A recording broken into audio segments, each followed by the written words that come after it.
Alrighty, we're back again on take two. I was live before, just like a minute ago, so I had to restart it because I fucked up. Anyway, what's up, everybody? Peter Gilmore here. We are live right here on Killer of Demons 669. Thank you all for watching. Make sure you like the video, hit that subscribe button down below on this channel and all my other 4 channels, which are in my pants, down in the description box. And as always, friend and follow me on Facebook, Twitter, and Instagram. Share the video all over the internet, and don't forget to tap, slap, beat the shit out of that bell, and turn on all notifications so you never ever ever miss an upload. And that's pretty much all we're gonna say about that, motherfucker. That's it. Alright, we are live here on a Saturday evening. Still a little bit warm, getting chilly now. It was 56, 57 actually about an hour or so ago here in the Northeast. Now it's 52 and going down faster than my dick in your mama's throat. But yeah, 52 now. It's gonna go way down to like 25, I think, like 25, 30 tonight. So it was like it felt like 62 today. Not right now. Feels like 44 right now. Well, I'm not going outside anytime soon, but that's all I gotta say about that. So I hope you had a great start to the weekend. Saturday, February the 12th, 2022. And there goes Lauren. But anyway, hope you had a great Saturday. Lincoln's birthday, so happy birthday to Abraham fucking Lincoln. Honest Abe, as we call him. Not as a great major holiday, but still, it is what it is. So we got that, so hope you had a great Saturday and a great Valentine's Day weekend. We got the Super Bowl tomorrow that nobody's gonna watch, except for the halftime show. And then we got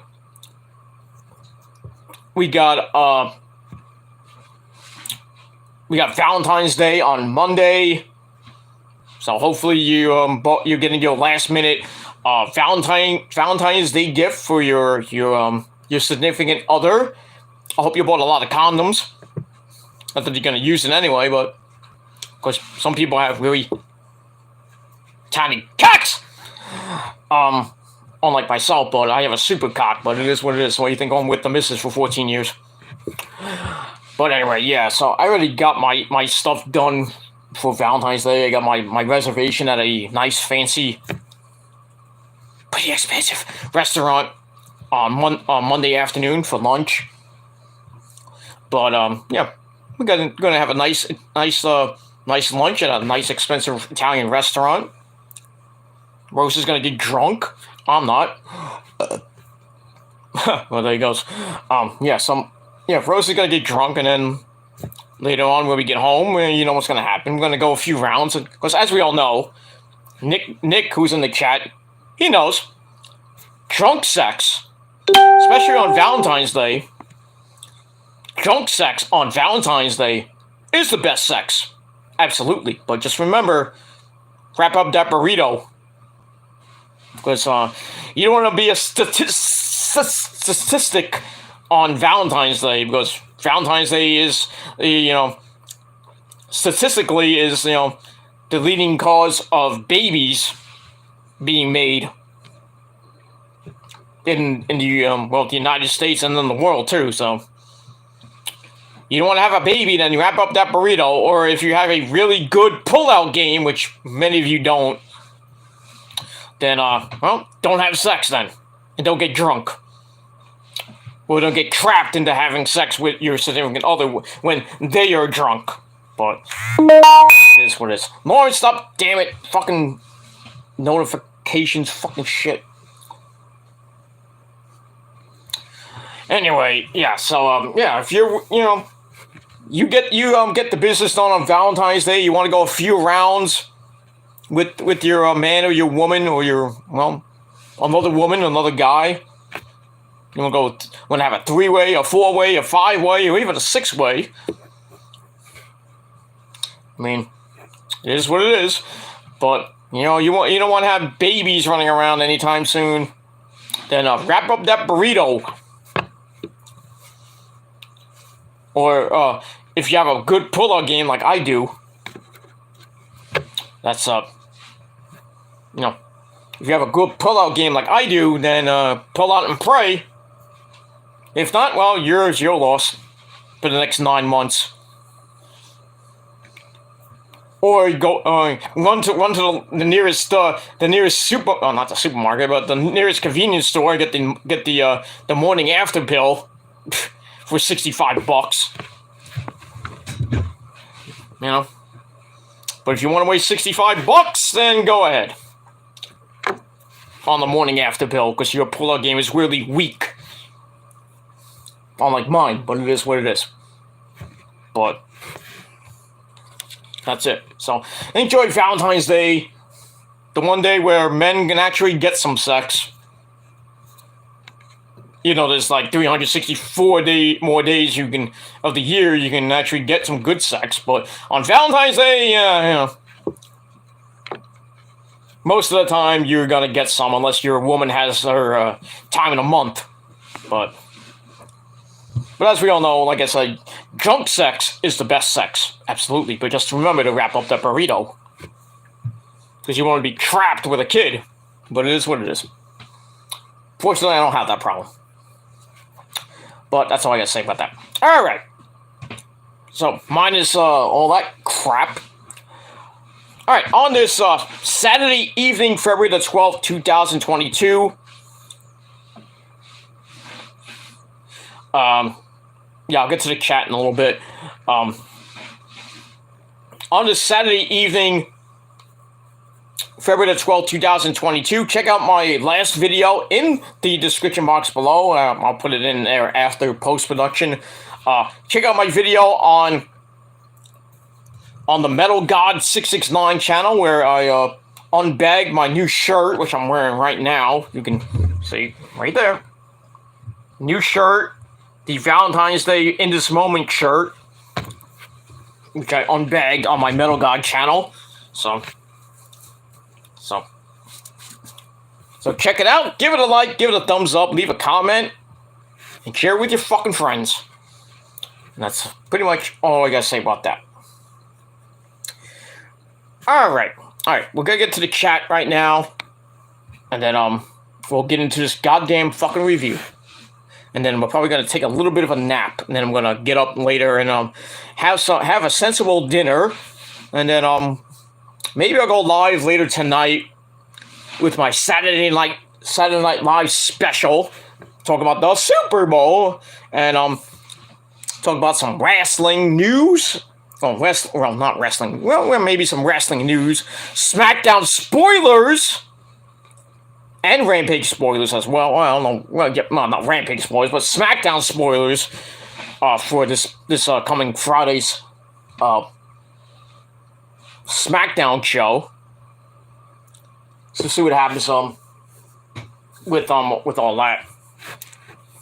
And then we'll see what happens depending on how I feel later on tonight. Right now I'm kind of sleepy. And I want to just get through this fucking video. If I can, if I don't fall asleep during it. But we'll see what happens with that. So, maybe later I'll go on live again for my third video of the night and final video. Because after that, I'm done with videos tonight. And then tomorrow, I don't think I'm going to do a video tomorrow. Because I know the Super Bowl's coming on tomorrow night. A lot of people doing actual live reactions to the Super Bowl. Why, I don't know. But that means you want to do it, then do it. Let's do it, like Paul Stanley says. But it is what it is. But I'm really not going to watch much of the Super Bowl. I am going to watch the halftime show with Dr. Drizzy, Eminem, and Snoop Diggity Dogg, and Mary J. Blige, and Kendrick Lamar. I think it's going to be a great halftime show. I'm hearing that Tupac's gonna be there. Not physically, of course, but they're gonna have a hologram of Tupac. So they're in California, so they're gonna do California Love. So, but that's gonna be exciting. The crowd's gonna be hyped for that. Great to see Tupac. Even though it's a hologram, even though he's been spotted in Korea, and the notorious B.I.G. or Biggie. For you people who don't know who he is, Biggie Smalls was spotted in France, but we're not gonna see Biggie anytime soon on the Super Bowl halftime show or anything like that. That's a hologram, maybe, I don't know, but physically, no. So we got that. It should be a pretty decent game. I really don't care. I'll give my prediction for that fucking game tomorrow.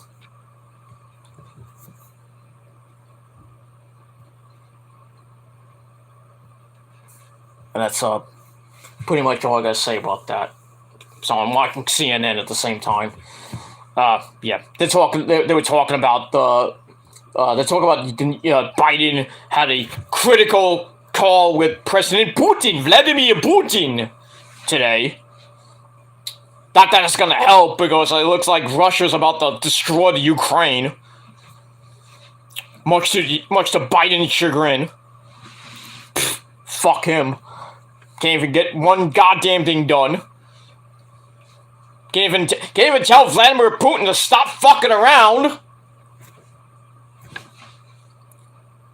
And then we have to we send 3,000 fucking innocent troops to fucking the Ukraine to battle these fucking Russians. We could probably just whip our ass, but but there's so many other countries that fucking hate the Russians, so. So I guess and then they're saying that Russia can invade the Ukraine at any moment. They're probably doing it right now. Who knows? But they're saying maybe by the end of the Olympics, which I think are coming. Well, I don't know how long the Olympics going to be, for another week or two. So probably by either the end of this month or early March, we might have a war. Just what we need. A fucking war. Not world. Well, maybe not a. Well, I don't know. Think about a world war like World War III coming out, but probably the Ukrainian war. They're gonna probably call it.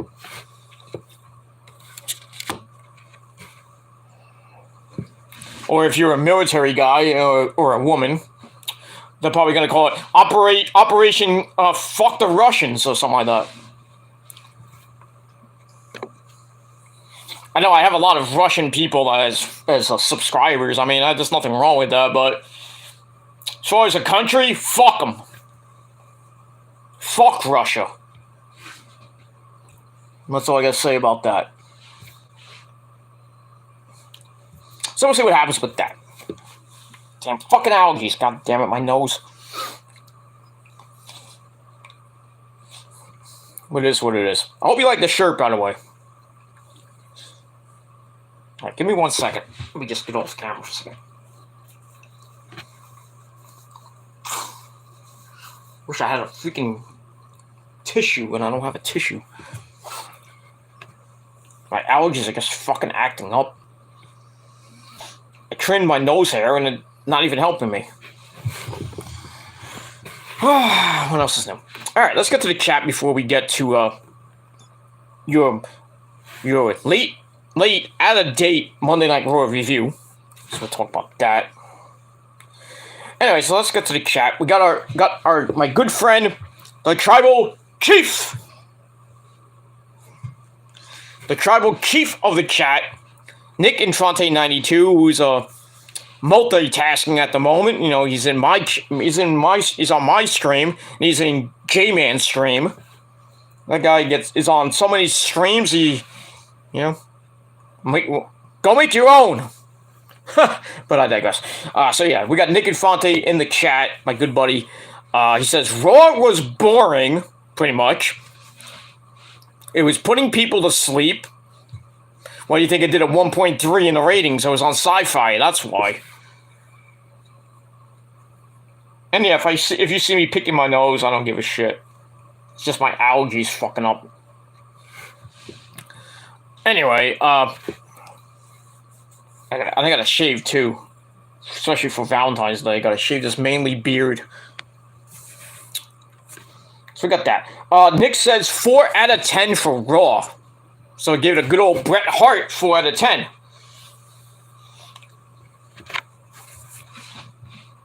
It is what it is. I personally gave it 5.5, but I'll talk about that later. A little bit. Blah blah blah blah blah blah blah blah blah blah blah blah blah blah blah blah blah. Get that. Alright. After that we okay. So we got that. Alright, Edwin Congo. Are you from the Congo? The Republic of, well, it's not actually a country anymore. It's the Republic of Congo now. In Africa. I felt the rains down in Africa. You know, I love that song by Toto. Not the dog. The band, Toto. The original is great, but if you ever heard the metal version of that song, hoo-hoo!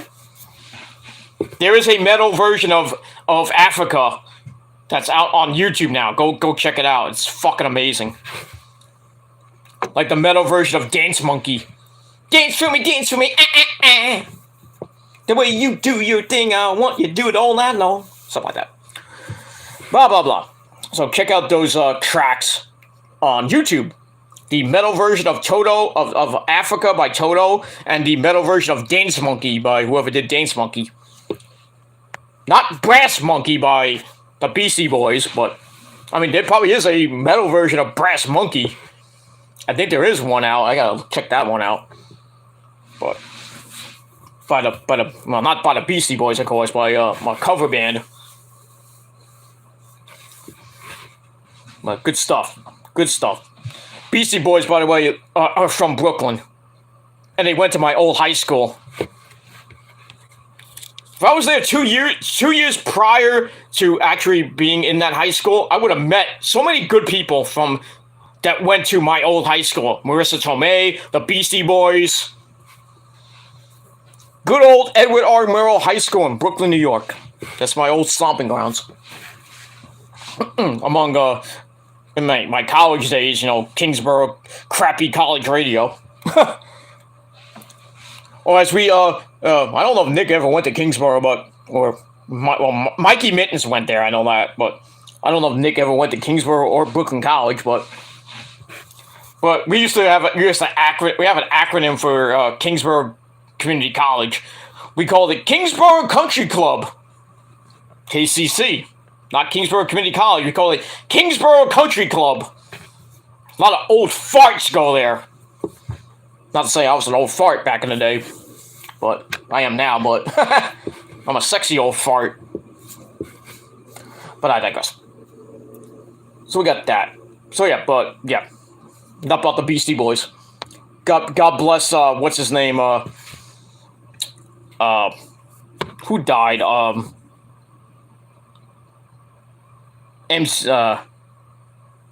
was MCA, Adam, it was Adam, I forgot his last name. You know, it's MCA, Ad Rock, and, I forgot the other guy's name. There's only 2 guys left in the Beastie Boys, and they don't even do music anymore, as far as I know. But, anyway, move on.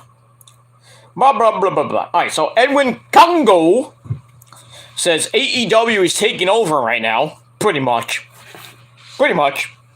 WWE's basically down the toilet right now. Impact's starting to get a little bit better. Not much, but they still can barely get over 100,000 fucking losers watching that show. And the only reason now you can watch Impact is for the Honor No More stable that's going on, and with the Bullet Club actually taking over that company now. You know, last Thursday, this past Thursday, I should say, they had the Good Brothers and Violent by Design going after the Guerrillas of Destiny. Tama Tonga and Tonga Loa, because the Good Brothers, Gallows and Anderson, are going to defend the Impact Tag Team belts against the Guerrillas of Destiny at No Surrender next week. That should be fun. And the other reason that I watch Impact, you know why. You know what who else is in Impact? No, not W. Morrissey or anybody like that. Well, besides Josh Alexander, but, The only other reason I watch Impact is because of my Demon Assassin, the one that put the stamp of approval on the Prophecy. You know who she is. I don't have to tell, well, I guess I will tell you, because there's some new people here. Valerie Sky, otherwise known as Rosemary, Courtney Rush, whatever you want to call her. My demon assassin, my demon bride. That's the only reason I watch Impact is Rosemary and the Prophecy, of course. The faction called the Prophecy. It is, well, it's not called the Prophecy, of course, but But yeah, Rosemary and the other, Jessica Havoc and Taurus and Crazy Steve. Of DK.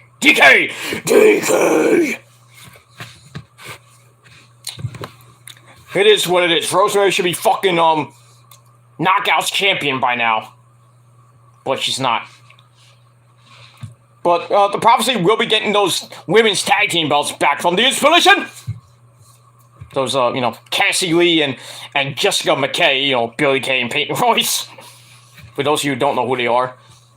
The Prophecy will be getting some gold around our sexy waists pretty damn soon. That's all I gotta say about that. Hopefully Rosemary gets that Knockouts title back and holds it for like 3 years. And then her and Jessica Havoc win the women's tag team belts and hold it for another 3 years too, but it is what it is. I got that. But yeah, AEW's doing phenomenal. Not AJ Styles phenomenal, but phenomenal right now. I don't know the rating for Rampage yet. That's probably not going to come out till maybe tomorrow or by Monday. Oh, my back is killing me, but that's what she said. Alright, so we got that. Edwin also says, I like Roman as a heel. Well, I do too. I love our Tribal Chief. We must acknowledge our Tribal Chief, the Universal Heavyweight Champion of the world. The greatest thing that WWE has right now is Roman Reigns. That's it. See what happens with that. That's it. And he's gonna Goldberg next Saturday. It's like something I like to say to the missus. I like to Goldberg her pussy, if you know what I mean.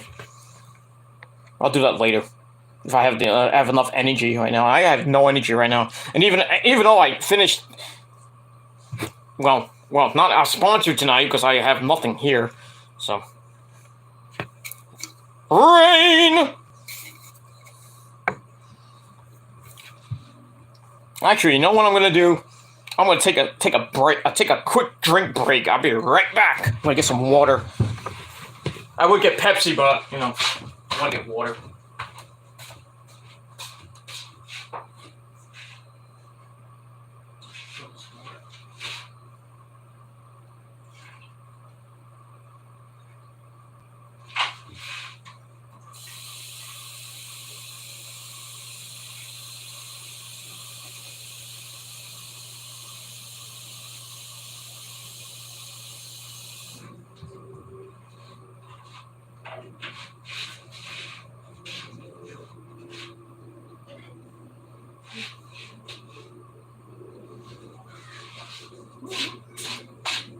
Wait till I finish.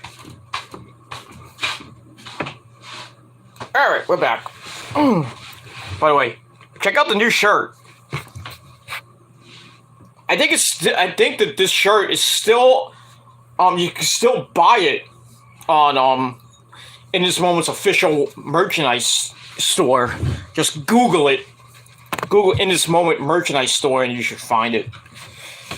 It's $45 plus shipping, so altogether it's $53 depending on where you live. But yeah, if you live in the Northeast, it's gonna take like a week to get here. So You can order it now by the time, and then by next Saturday or Sunday, or by Monday, or next Monday, you should have it in your hand. But that's up to you. If you want to buy it or not. This is an awesome shirt, by the way. Just want to point that out. That was an awesome belch. But I digress. Alright, we got a lot of comments before we get into the meat and potatoes of this fucking video. Alright, so yeah. Like Roman as a heel, yeah, I do too. And like I said, on Valentine's Day, I'm gonna Goldberg Rose's pussy!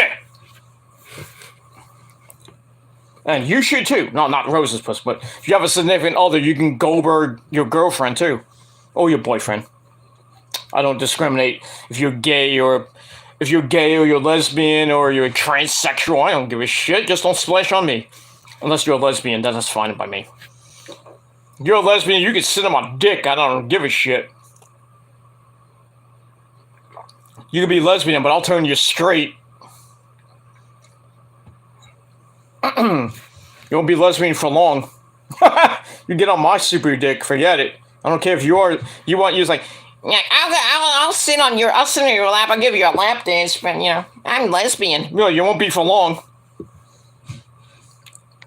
You want my super dick, forget it. But I digress. Alright, we got Bio X1 in the chat. What's up, my good buddy Bio? Playing that Resident Evil. Yeah, I saw some of your Resident Evil streams there, Bio.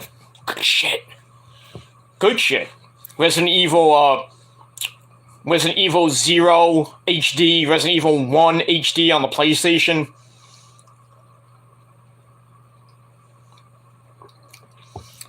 I beat those games very easily.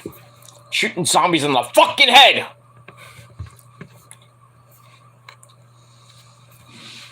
It is what it is. I think Bio, did you do Resident Evil 4?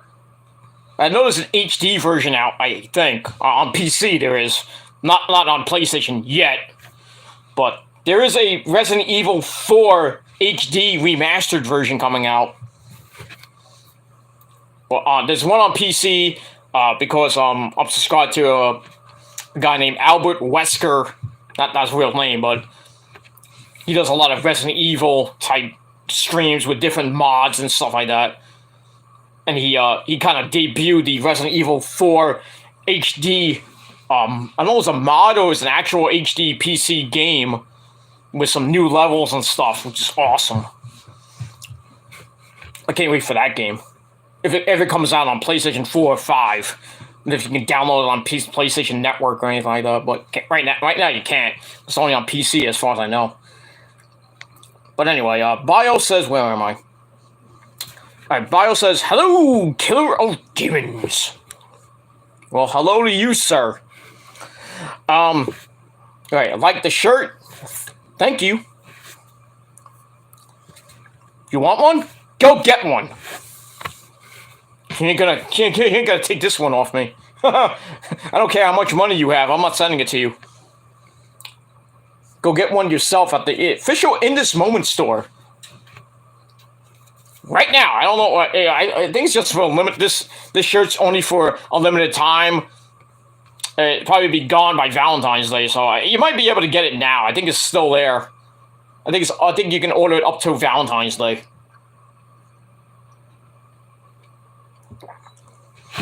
That's pretty much all I gotta say about that. But thank you for liking the shirt. I like it too. Alright, we got Felicia in the chat. What's up, girl? How you doing? She says, sup, Peter? The sky. My dick. That's what's up. No, what's up? I'm doing pretty good. Even though I'm tired as fuck right now. I was up till like 5:30 this morning. I only got a couple hours sleep. So I got up at a quarter to 10 this morning because I got a notification that the shirt was coming in. So I was like, oh, I better get out. Because I locked up my gate pretty well last night because nobody can get in, nobody can get out. Except for me and the missus, of course. So I had to open the gate, unlock the gate so the mailman can come in and well, I thought it was coming by USPS, United States Postal Service, the big truck and everything, but it was supposed to come at 7:15. It didn't come to 2:30, and it was in my mailbox instead of being on my front porch. But that was it. So then I got it. I relocked the gate real tight. Blah blah blah blah blah. Long story short, what is this? I got the shirt. This is what it is. But I'm doing pretty good. Rose is doing pretty good too. She's a pain in my fucking dick. But what it is when you're married. Fucking you're fucking women. What it is. No offense, Felicia. I'm just saying. Alright, anyway, so Nick, Bio says, I miss the old Raw is War. I do too. Back in the Attitude Era, the Ruthless Aggression Era. Ever since the PG era, down the shitter, because, as we all know, the WWE is uncreative about being creative. Absolutely. Especially with this fucking Raw this past week. Okay, sup Felicia, hey Bio. Nick said, hello Felicia, my Nubian queen. Get a room there, Nick. You already have your Asians. Maki Ito and Rio. Go be with your waifus. I digress. Prince Idol in the chat, my good buddy. What's up there, Prince? I was talking about you on Chase's stream. Big ups to Chase as well. He just did a stream like about an hour or so ago on his channel. Just shooting the shit. Basically, that's pretty much it. Alright, we'll move on. Let's see here. Anyway, Bio says, I was in a Congo one time. I wanted to train monkeys and go... go Wawas, whatever that is. So I throw a Pokeball at one of them, and they look at me in a mean way, so I hop on my Jeep and drove off. That's crazy. You were actually in the Republic of Congo there, Bio? Or you're just talking crazy now. But I digress. Okay. Alright, hello Nick. Edwin Congo says, CM Punk was key for AEW to get bigger. Pretty much. They've been getting over between 948,000 on Dynamite to what they did this week, 1.13. Not bad. And they won the demo, of course. Why we don't want to talk about, I'm making a stupid argument about the fucking demo. Oh, AEW won the demo against Raw. Nobody cares about the demo. That's true, because back in the day, there was no demographics back then. So I give you, you have a point. Zubair and everybody else. Zuby, our good friend Zuby. Zuby, Zoo, where are you? Okay. But I digress. I know where Zuby is, at the Quickie Mart. No, I'm kidding. Because he's not Indian, though. Lies. Anyway.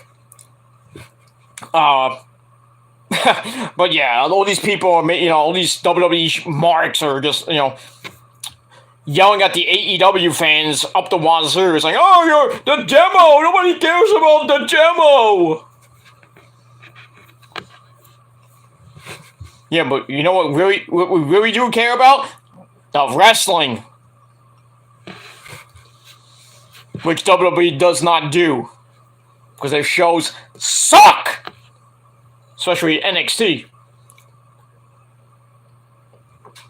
I don't care if they have my cousin, hey, Tony D'Angelo, hey, Bison, hey, you're gonna give me a pizza for $2. That's it, and Pete fucking Dunne. And, of course, my third wife, Io, the hottest woman next to Mandy Rose, my fifth wife. Yeah, I had to kick some of the ladies down. I had to peg him down a little bit, a notch or two, or three. But yeah, I have my top three: Io, Asuka, Io, and Asuka, Kairi, and Io. 1, 2, 3. Number 4, Sasha Banks, the boss. And at number 5, Mandy Rose. Number 6, Charlie Caruso. That's all I gotta say about that. Top 3 will never change. I don't care. I don't care who comes next. I know there's Abi, Mio, and Pieter, but they're in the top 10. So, but my top 3 will never change. I know Nick has his top 2, Rio and Maki Ito. Motherfucker! Since I gave it to him, I didn't give it to him. I have it. They're on rental for Nick. Nick, yeah, Mr. Miyamoto got the money today. So you're good for another month. You know, I mean, if you want to, I mean, I have to talk to Mr. Miyamoto for you about a long-term contract. But you're gonna have to come to that meeting. I can't help you there. You have to talk to Mr. Miyamoto, Nick. I can't talk to him for you. You know, he's a good friend of mine, but I'm trying to get more, you know, some of those new Joshi chicks on rental, but you know, it's hard to get Mr. Miyamoto sometimes. He's always at the market buying sushi. No. But I digress. Blah blah blah. But yeah, CM Punk, Daniel Bryan, Bryan Danielson, all the new guys out there are really making AEW probably the greatest promotion in the world right now. Next to New Japan, of course. And there's more to come for AEW, ladies and gentlemen. More to come for that forbidden door. That door is wide open right now. Who's going to come through next? Who knows? Who knows who's going to come through that door? There is a rumor, before I get crucified as clickbait, and I don't do clickbait, but I do master debate better than anyone on this fucking website. But there is a rumor that a good buddy, Shane McMahon, I'm dancing dead! Look at me, I'm dancing dead! Stop it! Shane McMahon may be working for Tony Khan pretty soon. Oh boy, would that be fun. But is it actually gonna be, he's gonna be actually working for him, or is he gonna be spying for his daddy? Let's hope not. Personally, I don't want Shane McMahon in AEW. I don't want him even sniffing Tony Khan's ass. Get him out! Don't be dancing on fucking Dynamite or Rampage! God forbid. Imagine him going through that door. Oh, yo. The fans will have a field day. But anyway. Edwin Congo says, glad they... excuse me.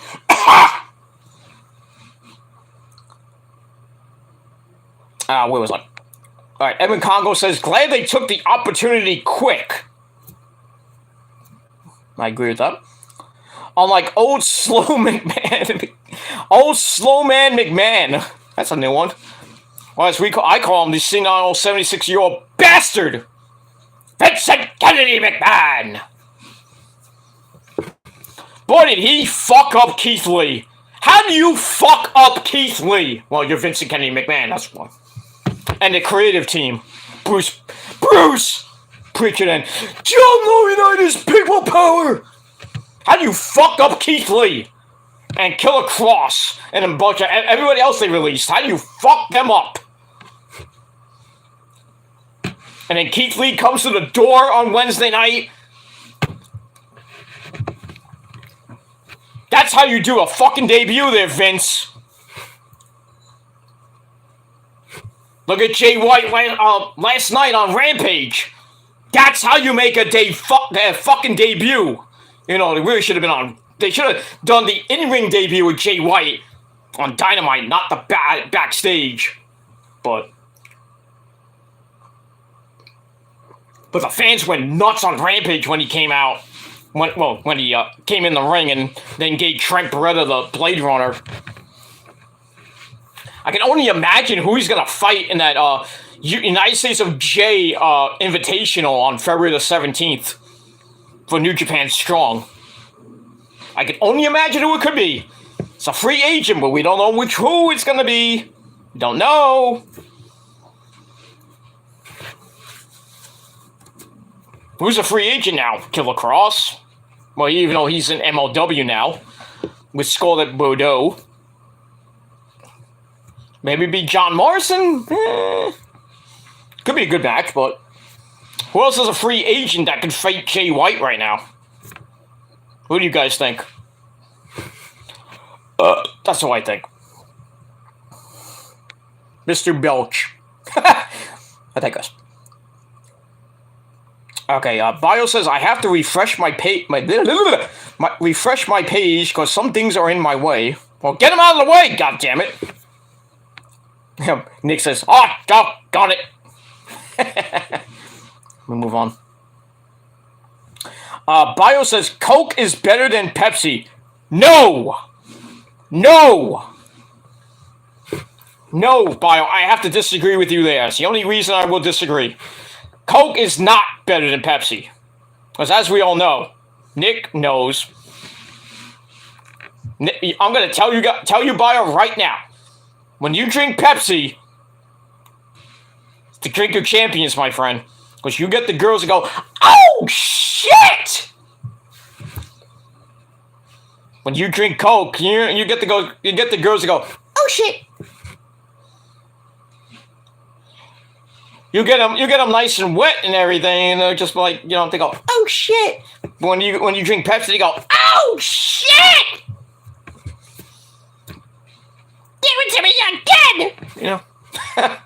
But I digress. I mean, they'll be like screaming for hours. If you have the good dick, you don't have a good dick, then fuck you. But I mean. I'm an animal. Anyway, we'll move on.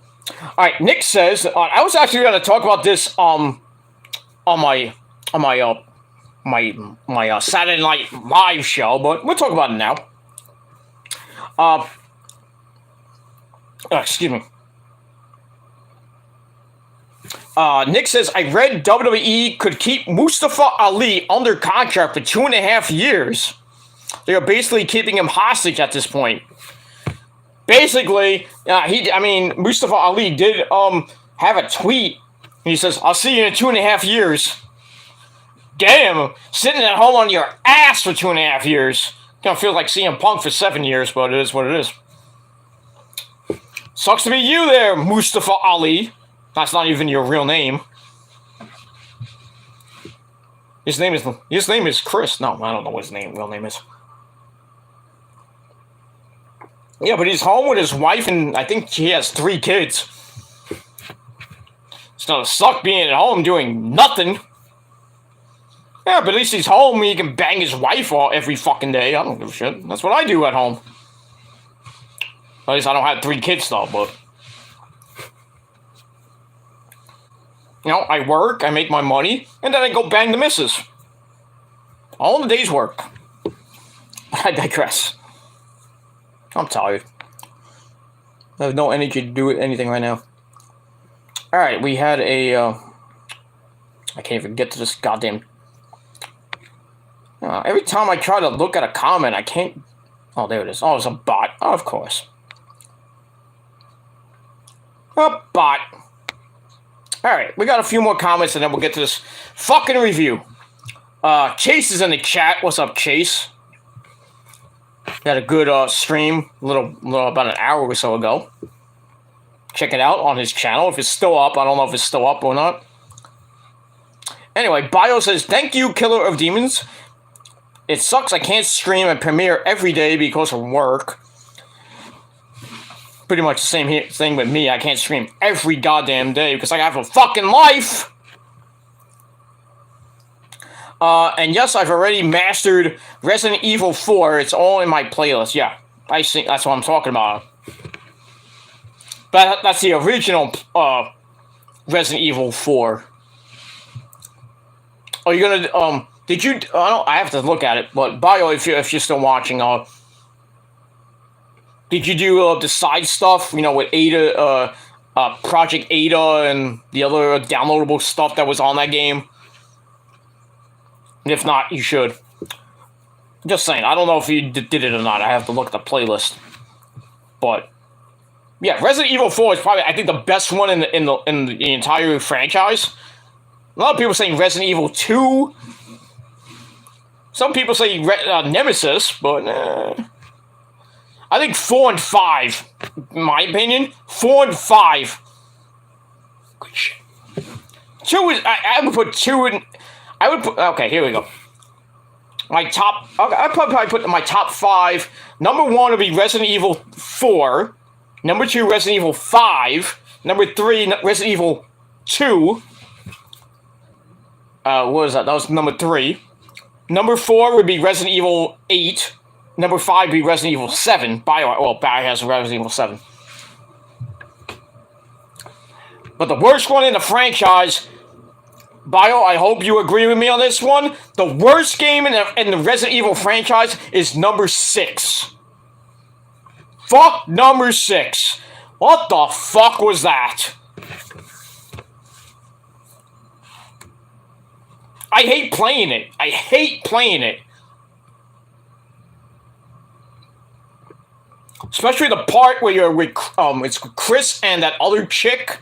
I forgot her name. It's Natalia or Natasha, whatever the fuck her name is. And then you're running, you're flying the fucking helicopter and everything.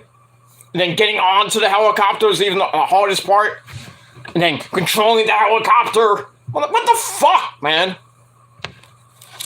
And then the bosses in that game. Oy, oy, oy.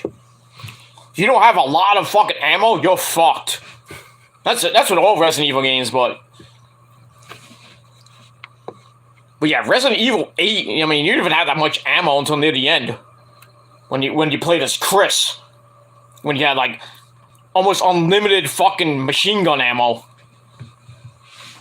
And then that one part in that game when you're shooting the zombies in the fucking head, and then you get that ultimate that weapon that shoots the fucking that fucking demon in the house or something like that. You have to shoot it like 4 or 5 times, and you have to wait till it gets ready. Like it's like the like a Resident Evil Code Veronica, another good game, which they're remaking, by the way. The Gatling gun near the end of that game, you have to recharge it and everything. And especially in Resident Evil, the remake of Resident Evil 2. When you at the end, you have, when you're fighting what's it up? Not Tyrant. I'm thinking not Tyrant. It's the final boss in the Resident Evil 2 remake. You have to get the Gatling gun, and you shoot him once, and you have to it doesn't do anything. Shoot him in a good. I mean, like right on target. I mean, it does a lot of damage, but then you gotta shoot every other part, and then pull the fucking lever until and you gotta wait till the Gatling gun restarts. That's a fucking pain in the ass. Unless you know what the fuck you're doing. But I digress. But yeah, Resident Evil 4, probably the greatest game in that franchise. But I digress. And if you agree with me, let me know.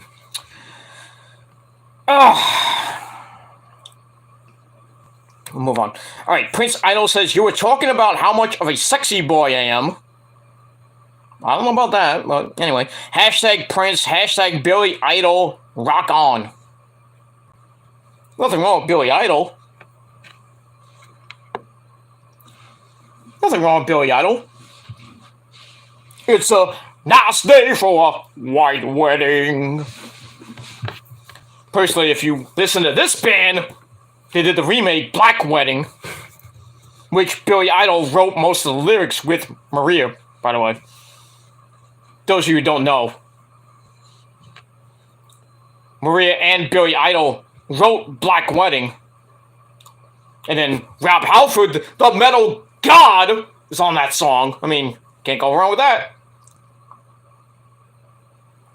Damn, I fucking got indigestion now. I don't know why. I'm drinking water. Maybe trying to get the indigestion out. And I got a backache from hell.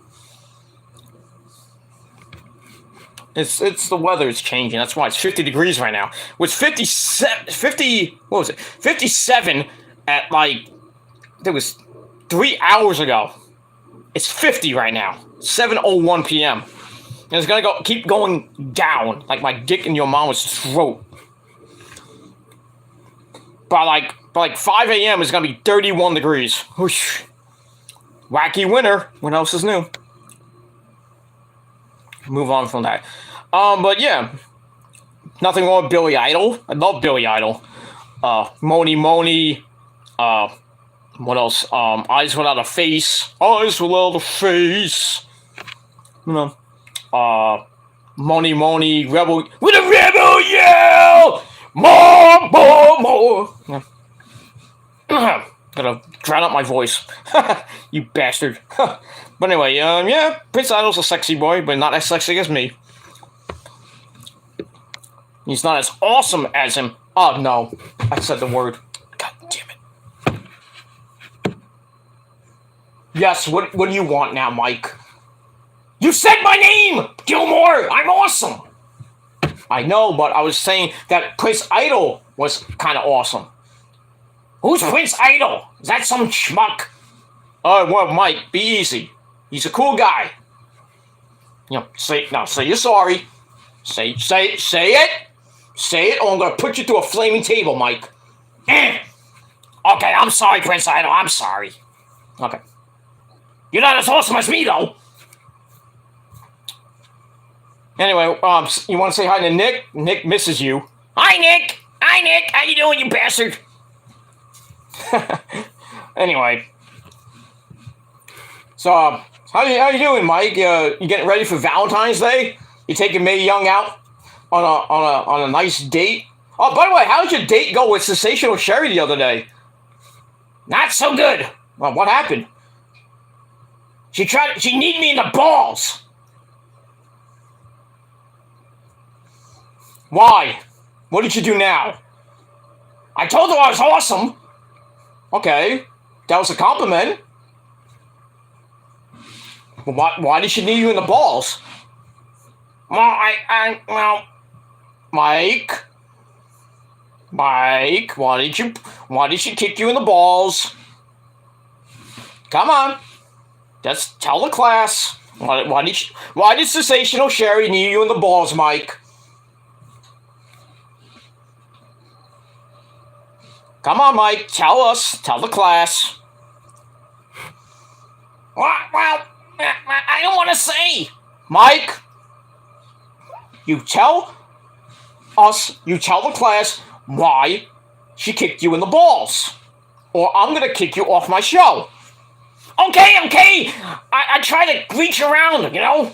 I try to get with her. I was trying to, be awesome. I was going to, I wanted to show her how awesome I was. Okay, but you didn't, rape her or anything, were you actually nice? Did you pay for dinner? I gave you the money. Yeah, but you stole it. I tried to go after her and put her through a freaking table.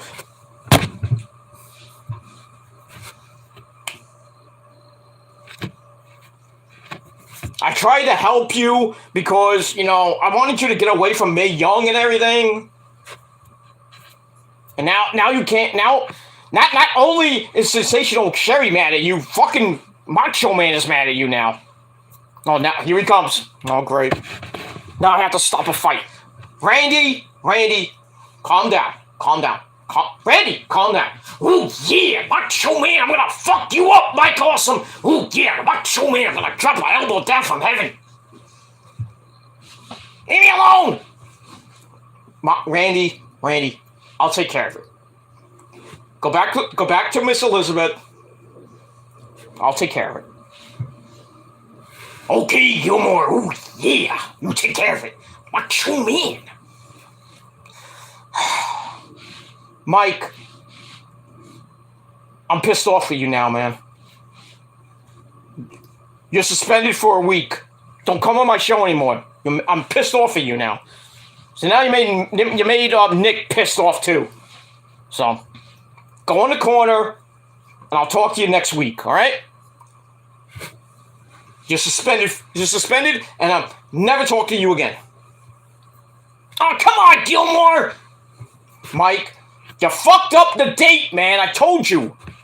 Be nice to Sensational Sherry. She's a fucking legend.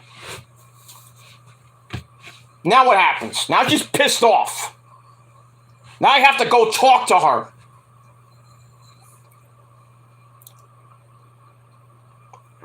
God damn it. Alright, get out of here.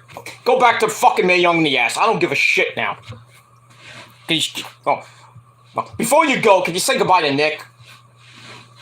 That's the only thing. I'll give you that. Say goodbye to Nick. Okay? Get in here and say goodbye to Nick, goddammit. Before I put you through a fucking table. Alright, so I'm sorry, Gilmore. Goodbye, Nick. Bye, fans. Get the fuck out of here, asshole. I do one good thing, and what happens? I'm sorry. Okay. Let's get back on track. Anyway, where was I? I don't even know where I am right now. I'm fucking tired. But yeah. Oh, Billy Idol. Not Prince Idol, but Billy Idol. Yeah, pretty cool guy. But not as, yeah, you know. Just remember, Prince, I'm number one. I'm sexy. I'm more sexy than you. I'm the sexy god. But this was. Alright, Mr. Pickle! Mr. Pickles is in the chat. I didn't know he was gonna come on, but the first time for everything. Mr. Pickles is in the chat. What's up, sir? How you doing? Cool shirt, bro. Thank you. You can't have it. I missed one. Okay, I missed the bio saying I only online shop. Only online shopping I buy shirts is Amazon. Okay. I'm just telling you, if you want to buy this great, awesome shirt, you go to the online, go to the official In This Moment merchandise store, and you can buy a whole ton of shirts and other stuff. And you go to mariabrink.com, you can buy your significant other a kimono, and you can buy a Maria Brink doll. Yeah, there is an actual Maria Brink doll. For about, I think it's $60 plus shipping. What else is new? I'm going to buy that later. Go and move on. But thank you for liking the shirt. Alright, Edwin Congo says, Shane needs to stay away from AEW. Pretty much. Like I said, rumors of him, Tony Khan and Shane possibly working together. Or Shane just working backstage in AEW. I hope not. I really hope not. That's all I gotta say about that. My neck hurts. Alright, okay, got that. Mr. Pickles says, Shane should buy WCW from Vince. Is that a joke? Kind of did back in 2002, and then ruined it. The whole invasion angle, boy, I think was the best thing WWE had back in the day. Right around the Ruthless Aggression era. 2000, what was that? 2002? 2000, was it 2000? I think it was 2001, 2000, no. When was that? 2002, I believe. 2001, 2002, never. Move on. Alright, we got another fucking bot. Oh, take care of that. You're out of here. Oh, no. Well, I didn't want to do that. Hit the wrong button. Don't want those fucking ass Russian bots in my fucking chat. Get the fuck out of here. Fucking cunt. Suck my dick. That's it. Alright, so yeah, Shane should buy WCW from Vince. There is no WCW anymore. I know it's probably a joke, but it's fine. Whatever. Alright, move on. We'll move on from there. Alright, Felicia says, what's up to Chase? And that's it. Alright. But, alright. That's it. Thank you all for the comments so far. But we got a little bit more to go, so keep leaving the comments. I know we had like 4 people in the chat. Now we got 0, but it's fine. I don't care. You know, if they don't want to, got other things to do. You're not going to watch the entire stream. That's fine. I don't care. You only get 4 people in the chat. They don't stay there. Fuck you. I get more than you. Suck my dick, motherfucker. Alright, we'll move on. Alright, so let's get into your Monday Night Snore review. A very, very late and out of date Monday Night Snore review for February the 7th, 2022 on the Sci-Fi Network. Because of the fucking Olympics were on the USA Network. And this Monday night's also on the Sci-Fi channel. I can only imagine what the rating of that's going to be for the Valentine's Day show. And you know it's probably going to be a Ms. Maurice segment and a lot of women's type love segments because it's Valentine's Day. All the guys are going to try to get some pussy on Monday night. Not in WWE you're going to get any pussy unless you're the Miz, but... Well, fuck the Miz. But he's lucky. Miz is lucky to have Maurice. Fucking that hot French-Canadian ass! Gave her 2 kids and has 2 kids. Lucky guy there, Mike Mizanin. Bastard. But it is what it is. So we'll see what happens on Monday Night Raw next week on Sci-Fi. Probably get a 1.2 rating. It seems like wrestling these days, unless you're SmackDown, you can't get above 1 million views. Not back in the day when Raw was getting like 7s. Like 7, and the ratings were getting 5.2, 6, 7. Same thing for WCW at the time. And then, even in the Ruthless Aggression days, of Raw was going, SmackDown were getting around 3, 4, 5 million views at one point. Nowadays, nope, they can't even barely get to 1 million. Get over 1 million for Raw. I haven't seen... When was the last time Raw did 2 million views? Long time ago, right? SmackDown is basically the number 1 show. And they're always getting 2 million views most of the time.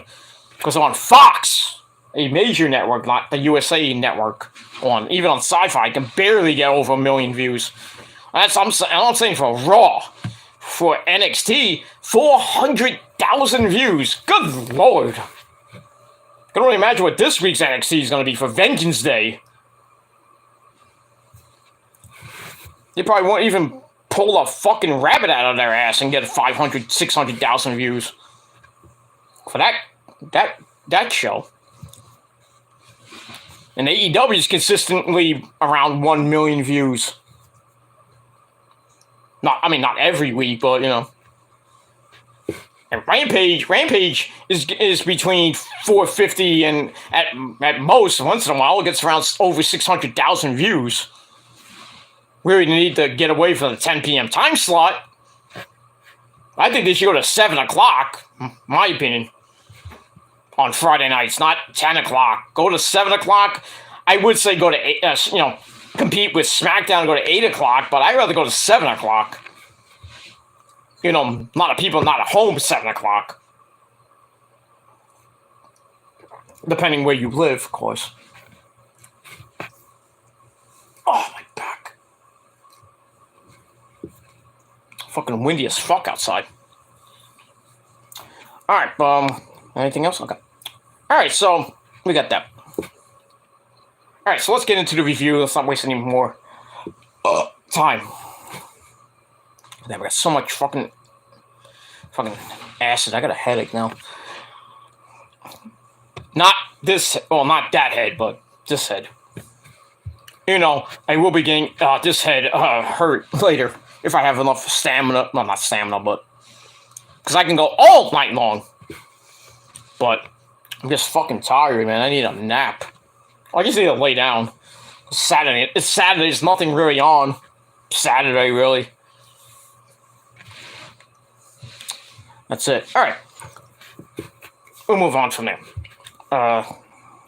Okay. Lauren's here. Yay! Lauren's here. Where have you been? Well, I know where you've been with, Tony. That's why I got out of there pretty damn quick because of that fucking asshole troll. Who was that the bullfrog? Was I don't even call him bullfrog no more. I call him fat fuck frog. All right, Lauren's here, the tribal queen of the chat. She goes, "Hey yo, yeah, Lisa Ramon, Chico. Hey yo, it's survey time. Did you come to see WCW? No! Or did you come to see the end?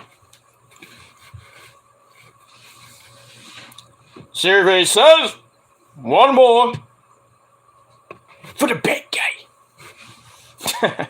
Good old Scott Hall. Alright, so got that. Lauren also says, "I'm here. I was doing my hair."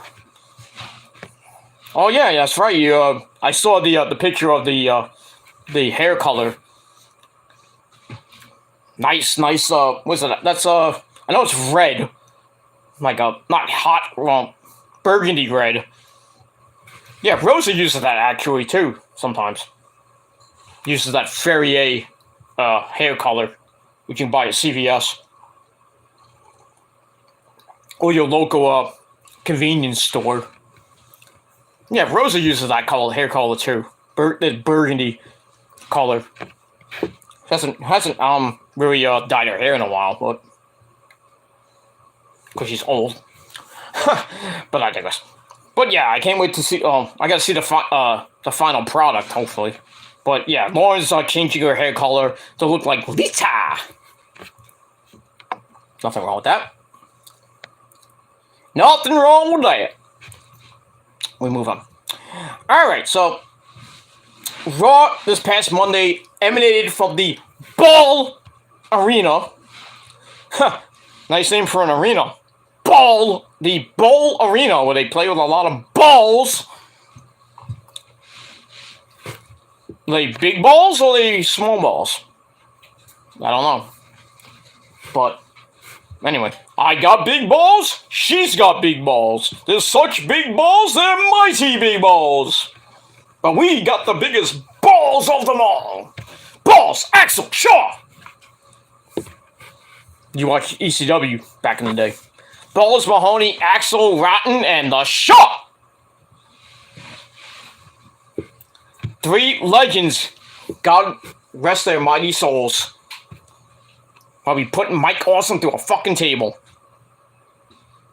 Because he's on punishment now. Now they're gonna put him through a flaming table. Sorry, Mike! Asshole. That's what you get for fucking around with Sherry Martel. Now you deserve to get put through a fucking table. But I digress. Alright, so we're from the Bowl Arena in Denver, Colorado, the hometown of the almighty WWE champion Bobby Lashley. Alright, so this is the pre go home show before the Elimination Chamber. And as always, our commentary team. Just give me a second. Oh, I'm tired.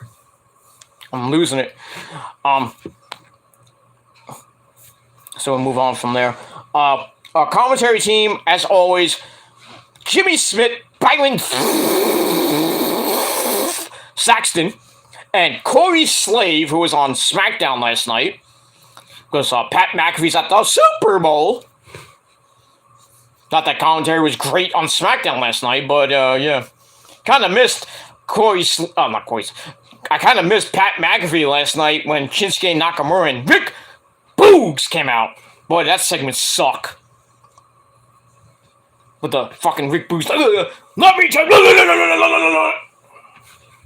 Fucking gets shocked. Nice sound effects there, Vince.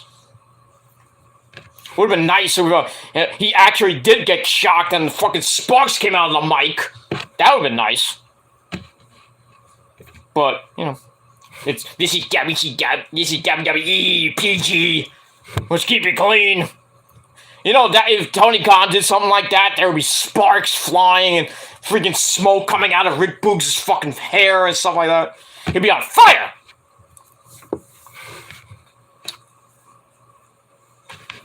But it is what it is. Alright, so, blah, blah, blah, blah, blah, blah, blah, blah. Alright, so, Raw opens with, the Academic Challenge.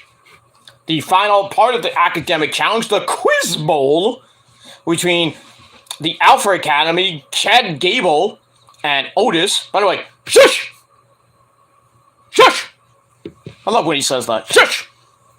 Shush, shush, shush. Anyway, alright, so we had that. And then we had RK Bro of Matt Stupid Fuck Riddle, Mr. Weedman himself, Rat Riddle, and our good friend, yours and mine, Randy Orton in his mountainous voice. So we had Kevin Patrick emceeing the Quiz Bowl competition, and then we get a recap of the Spelling Bee and the Scooter Race being split. So this is round 3, and the if RK Bro wins, they get a title shot, whenever that is. And if the Alpha Academy win, well, no title shot for you. Get that. So Chad Gable explains the rules. It's normal Quiz Bowl rules. 1 point per question. If you get it wrong, the other team can steal. What's this, Family Feud? Pretty much. 1 point per answer. First to 5 gets the win. So you know how this is going to go. Alright. So it starts off with the Alpha Academy, because they're the champs. They get the history question, which is, who was the first president with a college degree? Which was, who was it? I forgot the answer. But anyway, they get it right. Riddle then, evens it up with a biology question. How many hearts does an octopus have? Which is 2. For you dumb people that don't know. Which, you don't know biology. You never took it in high school. You probably failed it anyway. I admit, I took 2 semesters of biology, failed in both classes. I took human biology, got A's in that. I wonder why. Because I know human anatomy. Ho-ho! But I digress. Alright. Then they go to Greek mythology, probably one of my favorite subjects, Greek mythology. Well, mythology, Greek mythology, philosophy, it is what it is. So they trade on that, who flew too close to the sun, which was Icarus. And on, Chad Gable got that right. Then they go to cartoons, and then, Randy Orton got that right. Which Teenage Mutant Ninja Turtle used nunchucks on Shredder? And then, Chad Gable was like, who threw that question in? Who do you think? Riddle put that question in, moron. Michelangelo. Who could get that question wrong? Anyway, so, sorry. So we're knotted at 2 points apiece. Then Otis, gets in on the action. And, it goes to geography, and he gets the question right, knowing that Texas is the biggest of the 48 continental states, because there's 52 states. Actually, 51, 52, I don't know, 50, 52. 51, 52. Of course, Puerto Rico is now a United States territory, and it is actually now a state, supposedly. Anyway. Alright, so he gets that right. Riddle doesn't know whose father-in-law Justin Bieber is. Really? Really? Really? Riley? Jimmy! So, Randy then guesses Alec Baldwin of the 4 Baldwin choices. Gets it wrong. Gable steals a point because it's Stephen Baldwin. I didn't know that. I don't care. Fuck Justin Bieber. Yeah, Hawaii is a state too. We knew that one. We move on. Alright, so Alpha Academy goes up 4 points to 2, so they're about to win this goddamn thing. So then we go to film and literature for 200, Alex. No. That doesn't go so well because Gable thinks Romeo and Juliet has been made into more films than Hamlet. No, even I knew that one. Riddle knows it. Now it's 4-3, but it's, RK Bro is still down. Orton then picks sports, obviously. Gets the question about the Denver Broncos. Which the fans help him get it right, and they're like, hey, you can't do that! They're not part of the quiz bowl! Because there was a question about who's the greatest player on the Broncos, John Elway. Who threw more touchdowns, something like that for the Broncos, John Elway. It is what it is. Let's go, Broncos. Anyway, fuck John Elway. He's not as great as Joe fucking Montana. But he got a Super Bowl out of it. Whoop-de-doo. It is what it is. Lost to the Giants. Fuck them. Then later on, I forgot who they beat in the Super Bowl to get their first Super Bowl. I think it was Green Bay. Green Bay! By the way, fuck Aaron Rodgers for winning the MVP this year. Fuck him. What did he fucking do? Should have gave it to fucking Debo. But as always, the NFL fucks over the Niners.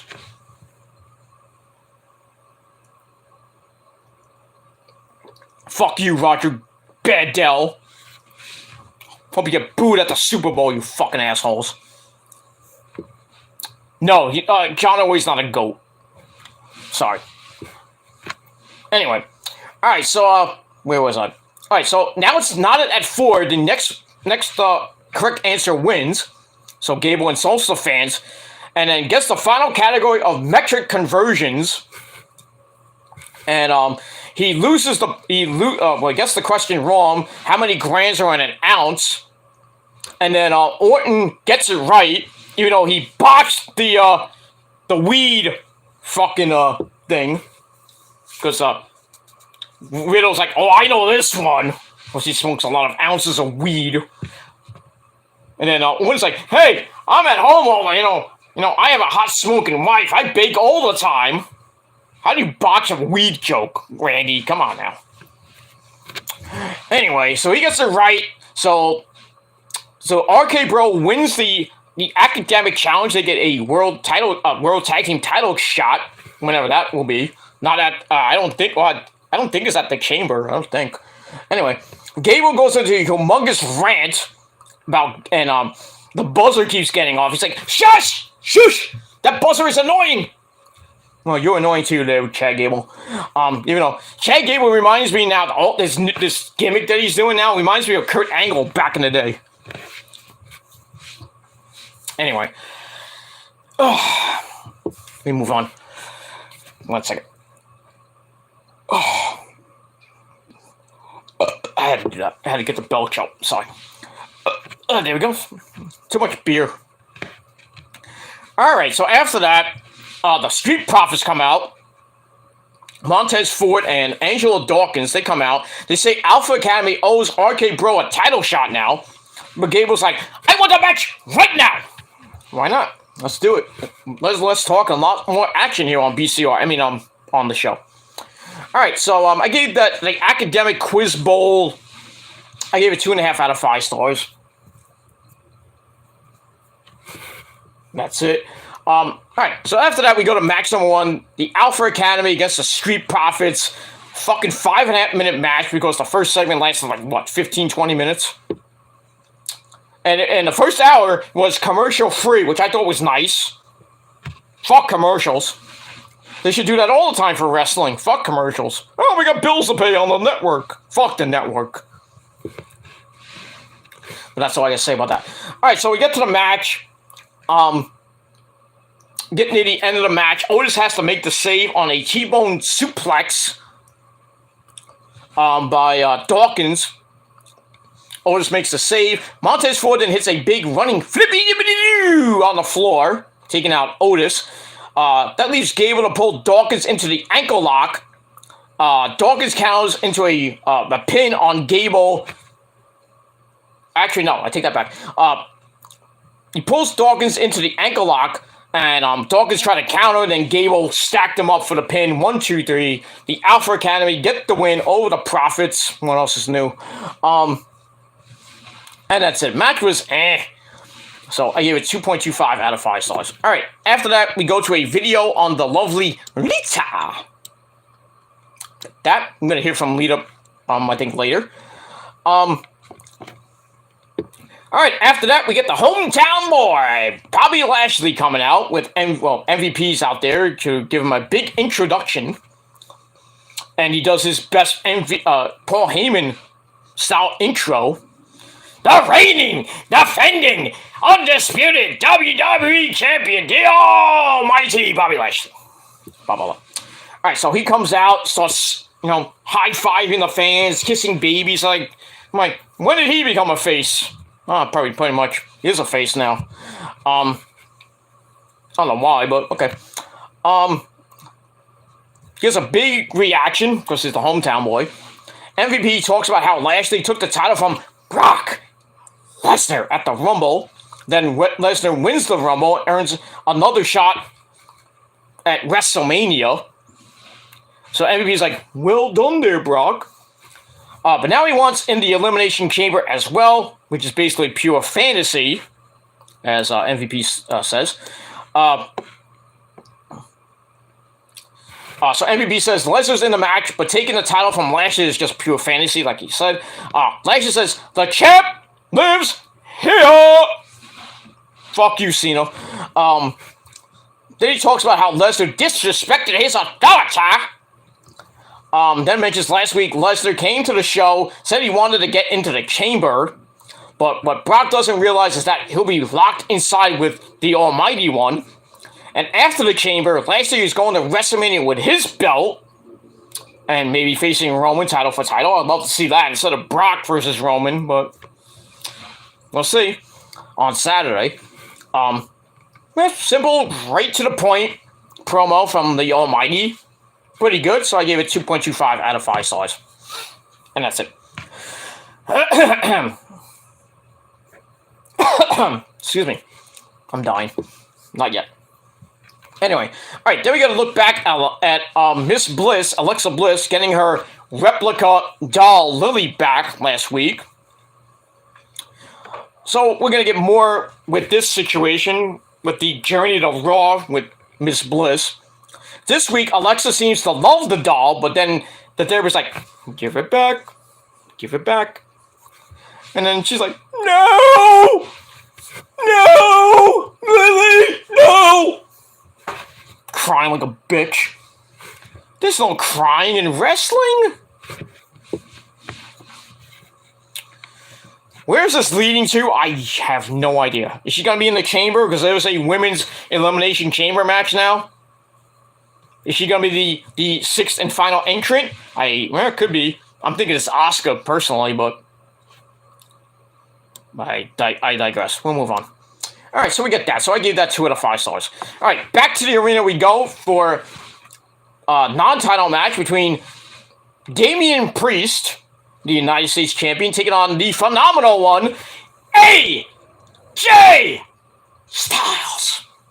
Or AJ Bad Hairstyles. As Grimm's Toy Show says, that asshole. Anyway, pretty good match. Not great, but not phenomenal great, but it is what it is. Lasted almost 5 minutes. Filler match. So we get that. AJ tries to go for the Styles Clash, gets broken up. Styles then hits the Ushigoroshi Fireman's Carry backbreaker for a near fall. Then a kick to the head staggers AJ, and then a Bulldog driver by the champ gets a near fall. Then we get a big exchange of strikes to the head. AJ wins that, but Damien falls on top of him somehow. He's like, ugh! Falls on top, gets a near fall out of that, which was kind of odd. Weird. Somebody botched. No, I don't think anybody botched. Anyway, Priest is finding out to break up the phenomenal forearm attempt. AJ comes right back with another phenomenal forearm attempt. He hits it flush in the face. 1, 2, 3. AJ Styles pins the champ. And that's pretty much it. So match was alright. Gave it 2.5 out of 5 stars. And then afterwards, it looks like Damian Priest is getting a little bit pissed. I would be too if your title reign isn't that great. But I digress. Looks like they're going to turn Damian Priest heel pretty soon. Not that I give two shits. That's that. Alright, then we get the SmackDown rebound from last week. Get that. Alright, after that we go to Seth Rollins mocking KO Kevin Owens for not making it into the Elimination Chamber match because he lost to Austin Theory the week before. But Owens thinks he might be lying about that. So Rollins like, nope, I'm not lying to you. He starts laughing about it. Let's see what happens with that. Maybe KO gets revenge in the chamber. Maybe costs Seth Rollins the title. I don't know. We'll see. Not that we need another Seth Rollins Kevin Owens match like from WrestleMania 36.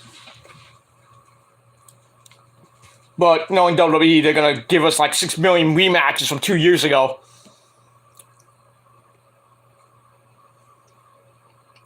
Move on.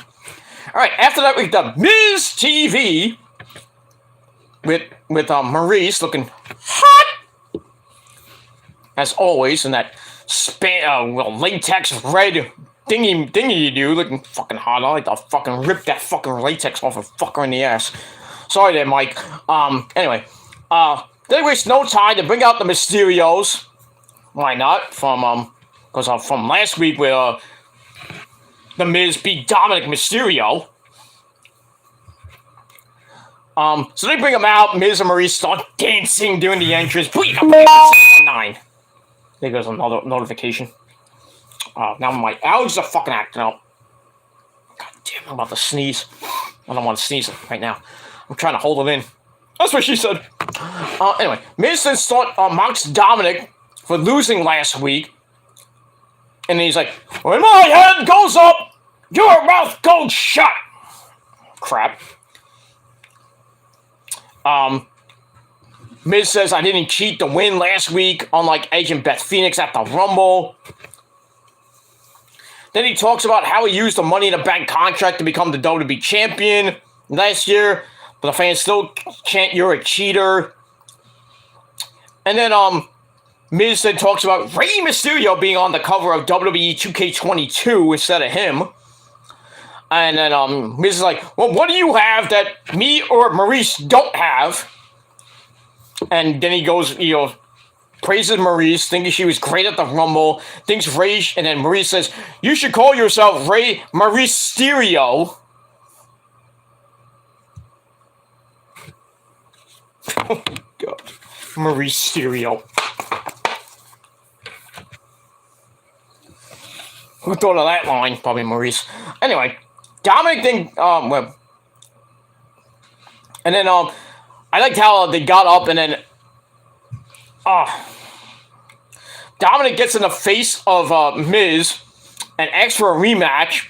Obviously, he gets accepted because we love rematches in WWE. And then Miz is like, that's good, Dominic. I like the guts. I love you stepping up to me. He says, what did you... He's like, I always knew you were Eddie's son. And then, that pissed Rey Mysterio off. And then pissed Dominic off even more. I don't know why. Why would that piss Dominic off? Dominic, I'm your papi, SA. I told you, why are you getting mad at me, SA? Why are you getting mad at the Miz? It's common fact, SA. I'm your papi, SA. Pretty much.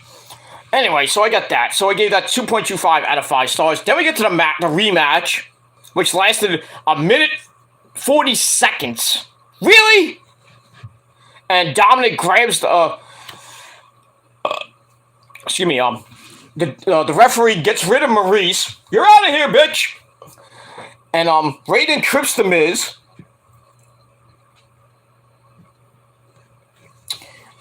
Which allowed Dominic to grab a cheap win. And that's pretty much it.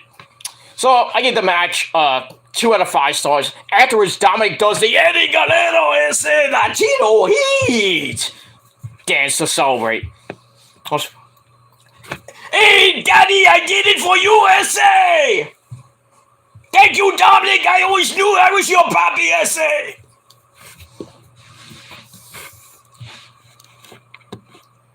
Fuck Rey Mysterio, fuck your daddy, LA. I'm your papi.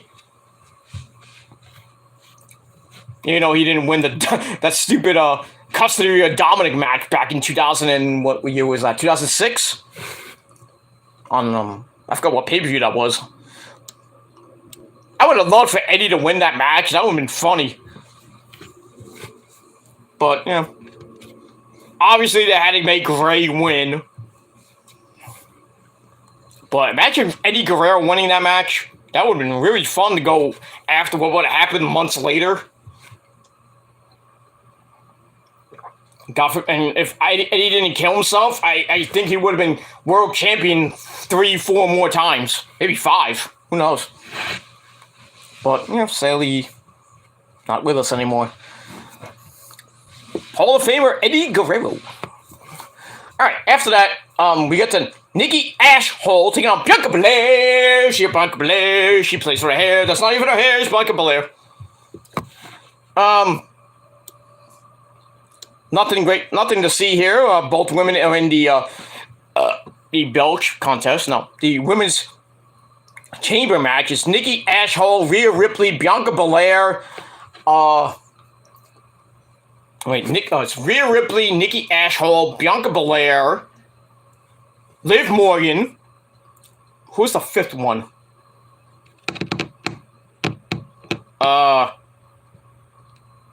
I thought it was Queen Zelina or Carmella. I forget.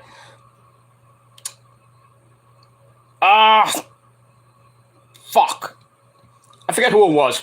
But there's a 5th person. I forget who it is. And then a mystery entrant, which would probably be either Asuka or Alexa Bliss. Not going to be Lacey Evans, of course. So I'm thinking it's probably going to be Asuka, because we haven't seen Asuka in like almost a year now. Sorry, I kept her hostage for a year in the bedroom. Ho-ho! Because as we all know, nobody is ready for Asuka except my dick. That's it. Because she's number 1. My number 1. My number 1. My numero uno wifey. Well, we'll get that. So not only will I go rounds with the missus on Monday night, I'll be going rounds with my Asian triple threat. Oh, damn, I feel bad for my wiener. Anyway, match lasted almost 4 minutes. Bianca, after a rolling some rolling suplexes, gets a near fall on Nikki. Bianca comes back with a tornado DDT. Then she catches Nikki with a kick in the corner. Then she hits the KOD 1, 2, 3. Bianca Belair gets the win. And that's it. Match I gave 2 out of 5 stars. I'd probably give Bianca the win in the chamber, but I'd love to see Asuka in the chamber and win it, and then maybe beat Becky at WrestleMania, because I think Becky's going to defeat Lita by chicanery. As much as I want Lita to be the champion one final time, but she's not going to win. Obviously. Alright, after that, we get to the stupid 24/7 division, with those idiots in the 24/7 division. Dana fucking Brooke. I can't believe she's still the champ. Release them, please. Anyway, so the case is still on. Blah blah blah. And then they kind of do misdirection and shit. And then Dana Brooke says, starts talking to Reggie. Says Reggie is such a sweet guy. Aww. Then she kisses him on the cheek, and then Reggie's like, whoa! We're just friends. Are we? Then they hug. And then they try to go for an actual smoochy smooch, like tonsil hockey. And then R-Truth, Tamina, and Akira Tozawa come in to kind of cock block Reggie. Nobody cares. I don't care. I don't give a fuck. Then I'm fucking Titus Catering. I don't care. Who's got the biggest cannoli in catering? But I digress. Alright, so I gave that 1.5 out of 5 stars. Alright, then we go to a rematch between Kevin Owens and Austin Theory, which was pretty good. 9-minute match. Owens blocks a rolling whatever thing we did that Austin Theory did with a super kick. And then Owens hits the stunner! 1, 2, 3. Owens gets the win back from last week. And he wins at 9 minutes. It's a pretty good match. 2.5 out of 5 stars. That's that. Where are we here? Alright, after that we go to Randy Orton is Mountain's voice with a pep talk to Riddle. Giving us some advice for the Elimination Chamber, because he's in it in the match. But he tells him to focus on Seth Rollins, which is the main event of Raw, or so we thought. Riddle says he's grateful for having the match, invites Randy to a celebratory toga. So we're going to get a toga celebration party next week, Monday night. And then Orton's like, I have to wear a toga next week? Oh, you probably will have to, Randy. It probably is mandatory. I don't know. I mean, really? I don't want to see fucking Riddle or fucking... Really, I could care less for Riddle. Fuck him. But I don't want to see Randy Orton in a fucking toga. What is this, 1986? We're gonna get a fucking crocodile coming out? All the fucking animals coming out? I mean, we had fucking Matilda, we had Frankie the Bird, with Coco Beware, and then the next thing you know, we had Damien with Jake Roberts. You know, this is around the time with roller games. We all remember roller games, some of you do. If you don't remember roller games, there's something wrong with you. Well, most of you are millennial fucks, but I digress. But yeah, roller games was a shit back in the day. They get to a tie, they bring out the gator, and then the object of the overtime was to knock your opponent into the alligator pit. Well, it wasn't an actual alligator pit. And then you see the guy go, "I'm out of here! I'm not gonna get bitten by the alligator." And then the alligator really didn't do anything. Just swam there looking like a piece of shit. Nobody got hurt. But that was some good shit back in the day, back in the mid to late 80s. Roller games, Funhouse with J.D. Roth. Good friend of mine, by the way. J.D. Roth's still around, by the way. If you don't know who he is, go look him up. Good friend of mine. But I digress. I don't know if Lauren's old enough to remember Funhouse, the game show back in the late 80s. Maybe early 90s. I don't think she remembers that. Nick probably doesn't remember that either. I don't know. But Nick's ancient, so... Alright, so I gave the Randy Orton Riddle thing with a toga shit. I gave that 2 out of 5 stars. Alright, then we get another Veer Mahan is coming vignette. He's never coming. He's never coming. His fucking tag team partner came faster than him. Sangha. Fucking asshole. Alright, after that we get the beautiful Lita. out for a chat. She's all fired up to be in the Royal Rumble with some of the biggest stars of today. Not that many big stars besides Becky Lynch and Bianca. Anyway, and Sasha, of course. Then she showed up on Raw last week to challenge Becky Lynch for the Raw Women's Championship. Because she's been wanting a match, I guess, with Becky for the Raw Women's title. Oh God, not that guy. Don't get me started with that guy. Anyway, I'll talk about that in a minute. Then she showed up on Raw. Like I said, she wanted the match for a long time. Cue Becky Lynch, looking hot as always. This time she's actually in better clothes than last week, where she looked like a goddamn fucking clown. The fuck was that about?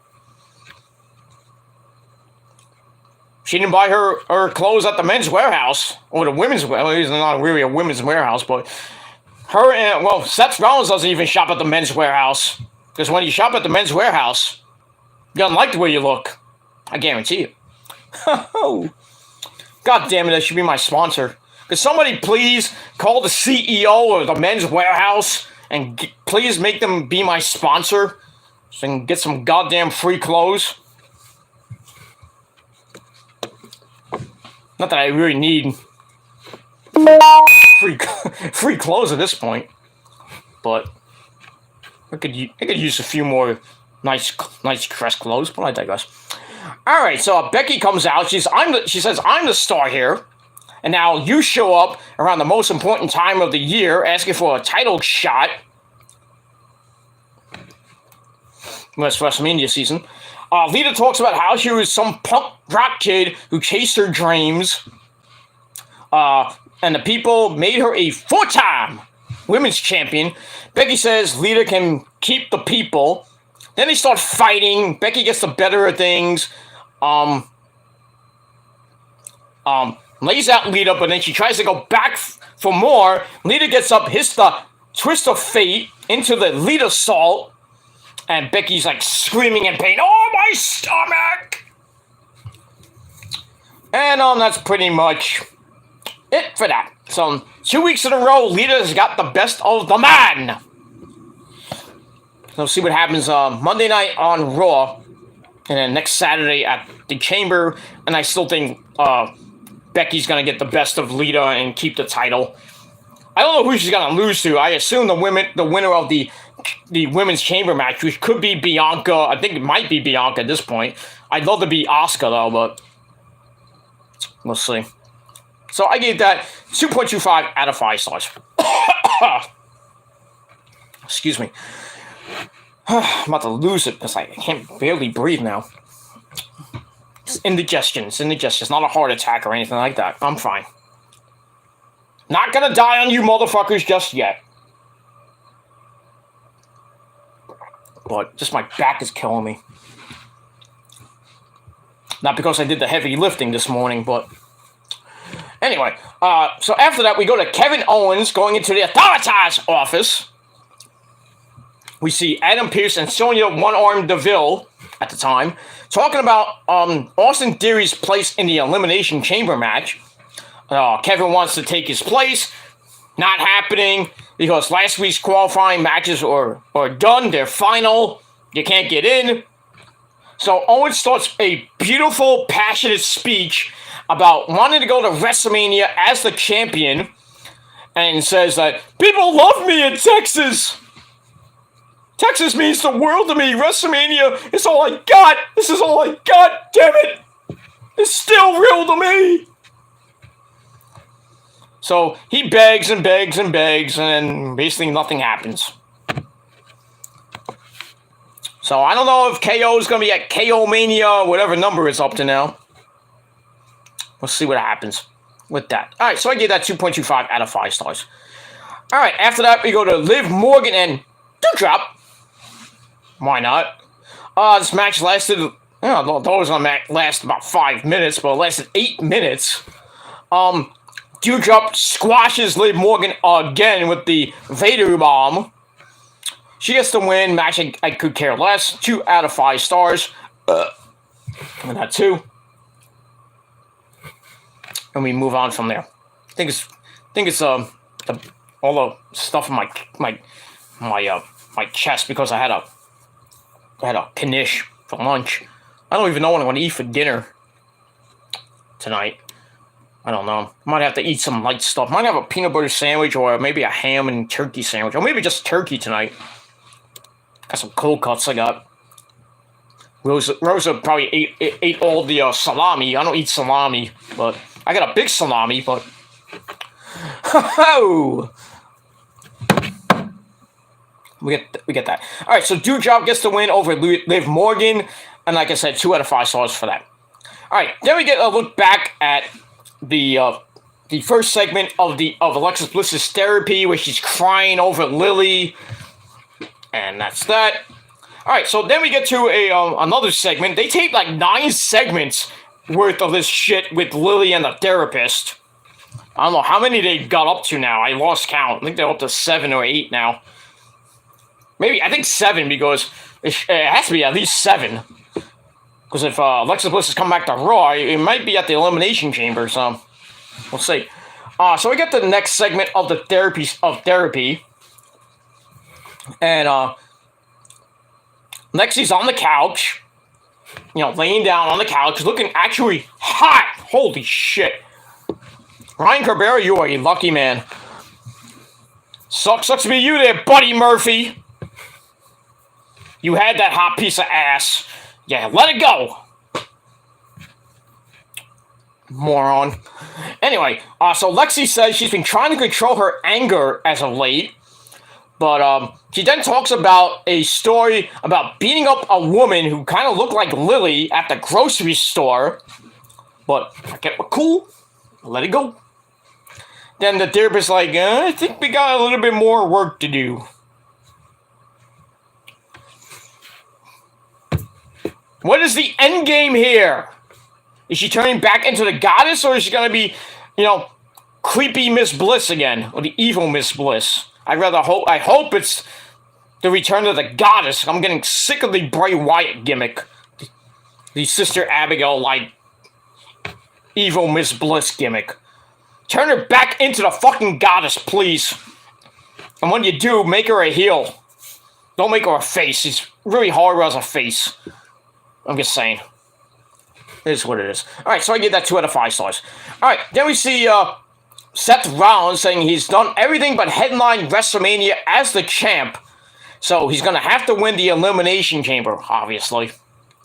So I gave that 2 out of 5 stars. Then we go to the main event. Seth Rollins and Riddle. They were pretty good for most of the match. Match lasted almost 8 minutes. It ends in a disqualification because Kevin Owens came. I think he came. He jumped Riddle at ringside, causing disqualification. So I'm like, well, that ends Raw. Nice way to end Raw with a fucking disqualification. That's great. So I gave that part 2 out of 5 stars. But then, as always, we go to we're not done. We was like 10 more minutes of the match. I think 10-15 minutes of Raw left. So we go to after the aftermath after the beatdown is on. Randy Orton comes out for the save. Why not have a Teddy Long special right at the end of the show? Why not? Let's do it, like Paul Stanley says. Let's do it. So we get to RK Bro taking on Owens and Rollins. And this was damn fucking good. I liked it. Loved it. Lasted 8 goddamn minutes though, but still pretty damn good. It ends with we got a hot tag to Randy after Owens and Rollins were beating up Riddle. Orton comes in, cleans house, the usual shit. Hits the Demon DDT, goes for the Gilmore cutter. Rollins blocks it. Riddle comes in, gets caught with a rolling elbow to face. Then the rolling elbow to their face. Then one to the back. Then the stomp. Nice triple combination by Rollins. I like he's doing that now. He sets up the stomp. 1, 2, 3. Rollins and Owens get the win. Pretty decent match. What are you doing, Wrestling Cat? Crazy fuck. Come over here, you pussy. Cat. Come here. Susu. Come here. Come here. Susu. Come here, baby. Come here. What are you doing? Come on. No? You want to come? Is she going to come? I don't know. Hey, there she goes. What? Huh? Not today. She ran faster than Veer Mahan to the ring. Ooh. Is that a good joke? What do you think? Anyway. Alright, so Owens and Rollins get the win over RK Bro. Match was pretty good. I gave it 3 out of 5 stars. Afterwards, Orton hits Owens with a Gilmore cutter because he hit one before, like after the first beatdown. He hit the Gilmore cutter. But for good measure, after the second match, he hits the Gilmore cutter again just to blow off some steam, and then ends Monday Night Bore. And I know that's pretty much it for that. All right, I gotta set up something. Give me a second. Where is it? Here we go. All right, so we gotta do. We're getting near the end of the show. It's almost 2 hours. It's 8 o'clock at night. So, good evening and good night to you. Good. I guess still good evening. Good evening to you all once again. So I'm getting near the end of the show. All right, so that ends the show. Raw stunk. Nick gave it 4 out of 10. I gave it 5.5 out of 10. Right, almost right down the middle there, like Bill Alfonso says. And that's pretty much it for that. And that's it. Let me know what you guys think down below in the comments section of the video. Don't forget to like the video, subscribe to my channels, and sorry, my chest is burning right now. I'm really about to pass out, but no, I'm not. Hopefully, I'm gonna try to get this video done and then pass out. Cause I'm hot. That's why. It's a shirt. Cause I'm hot in here, so I gotta lower the heat down a little bit. So I'll try to end the show positively, but we'll see. All right. So like I said, 5.5 out of 10 stars. Thank you all for watching. I will do the thing for Prince Idol in a minute. But let me know what you guys think down below in the comment section. Like the video, subscribe to my channels, share the video all over the internet. Follow me on social media, Facebook, Twitter, and Instagram. Hit the bell. Please hit that bell and turn on all notifications so you never fucking miss an upload. That's all I gotta say about that. Alright, we'll finish off with some chat and then we're out of here. Okay, Lauren's talking about her hair. That looks like Lita. And she says, not only mine, mom too. Oh, mom, your mom's dyed her hair red. Nice. Nice. Alright. Get that. R.I.P. Balls Mahoney. Okay. And then, Lauren and Felicia have a nice women talk. Hello, ladies. Get that. Lauren says, LOL's Matt reminds me of Sean Penn. Sean Penn's character from Fast Times at Ridgemont High. Oh, that guy. I love that guy. Who wanted a pizza? Right here, dude. Good movie, though. That's with Molly Ringwald and, Emilio Estevez, among other people. Great movie. Great 80s classic. Got that. Alright, so got that. Alright, Lauren says 52, Puerto Rico, and Hawaii. Stephen Baldwin, yes, Stephen. Then she says, John Elway and Joe Montana are goats in their own right. Elway's not a goat. Sorry. Hall of Famer, Super Bowl champion, but not a goat. He looks like a goat, though, but I digress. Anyway, Nick says the Elimination Chamber should have been held elsewhere instead of Saudi Arabia. I agree. Why would you bring all that fucking steel to fucking Saudi Arabia. You know why they brought it over to Saudi Arabia, Nick? It's all about the blood money from the fucking Saudi prince. Fuck him. I digress.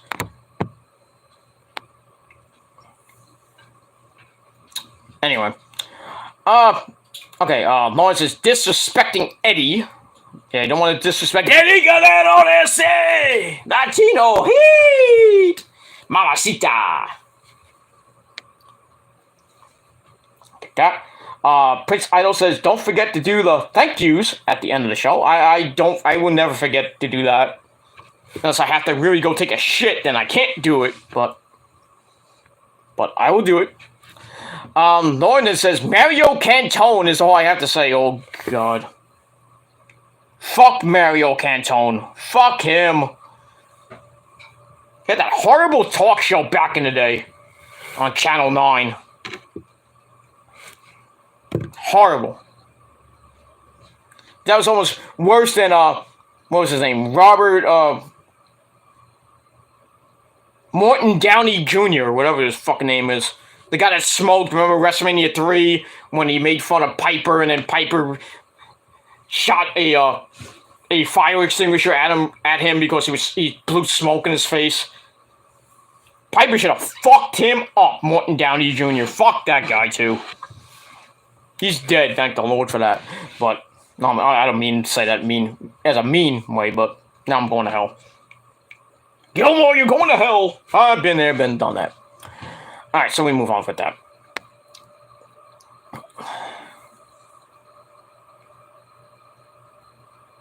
Move on from there. Oh yeah, but fuck Mario Kanto. Lawrence says, Magic Garden Romper Room. Oh yes! I remember Romper Room. I don't really remember Magic Garden that much. But Romper Room, I remember, was a little bitty hoaxer dude. Miss Molly. I always wanted to be on that show. Watch that religiously. Romper Room. And then, Reading Rainbow. Good stuff back in the 80s, man. You grew up in the 80s, there was a lot of good shit. The 80s were probably the best decade of them all. That's my opinion, but, you know, if you grew up during the 70s or the 60s, then, like, you know who? The disco queen, Rosa, you know, she grew up during the late 60s. Well, I shouldn't say that, but I don't give a shit. She grew up during the 60s and 70s, so she's old, because she's an old fart. Fuck you! Now, I'm not going to get any more sex later. Now, she's pissed off at me. Fuck you, bitch. Anyway. But yeah, Rosa's a disco queen, among other things, alcoholic. But, yeah. She grew up during the the Woodstock era, and then the disco era. I grew up near the mid 70s. Shows you my age, right? You already know I'm 45. Do the math. Yeah, I grew up in the end of disco, the beginning of heavy metal and punk, of course. When there was good music back in the day. You know, there was some good music back in the day with, you know, the birth of heavy metal with Led Zeppelin. Well, even though they're not the forefathers of heavy metal, that as we all know is Black Sabbath and Ozzy Osbourne.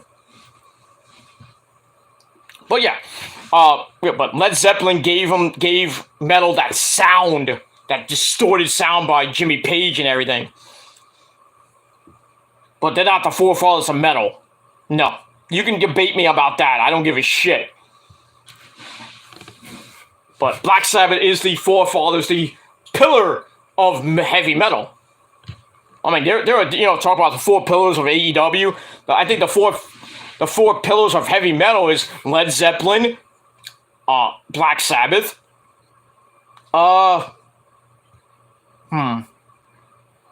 I probably put Iron Maiden, maybe Maiden, and Judas Priest, of course. Without Judas Priest, there'd probably be no other bands. Well, actually, without Black Sabbath, there'd probably be nothing else. You wouldn't be hearing about in this moment, or any other band. But so many bands have been influenced by Zeppelin and Ozzy and Sabbath. I mean, so many to count at this point. But yeah, I'm influenced by Ozzy, of course. My guitar, my musical influence is Ozzy, of course. Sabbath,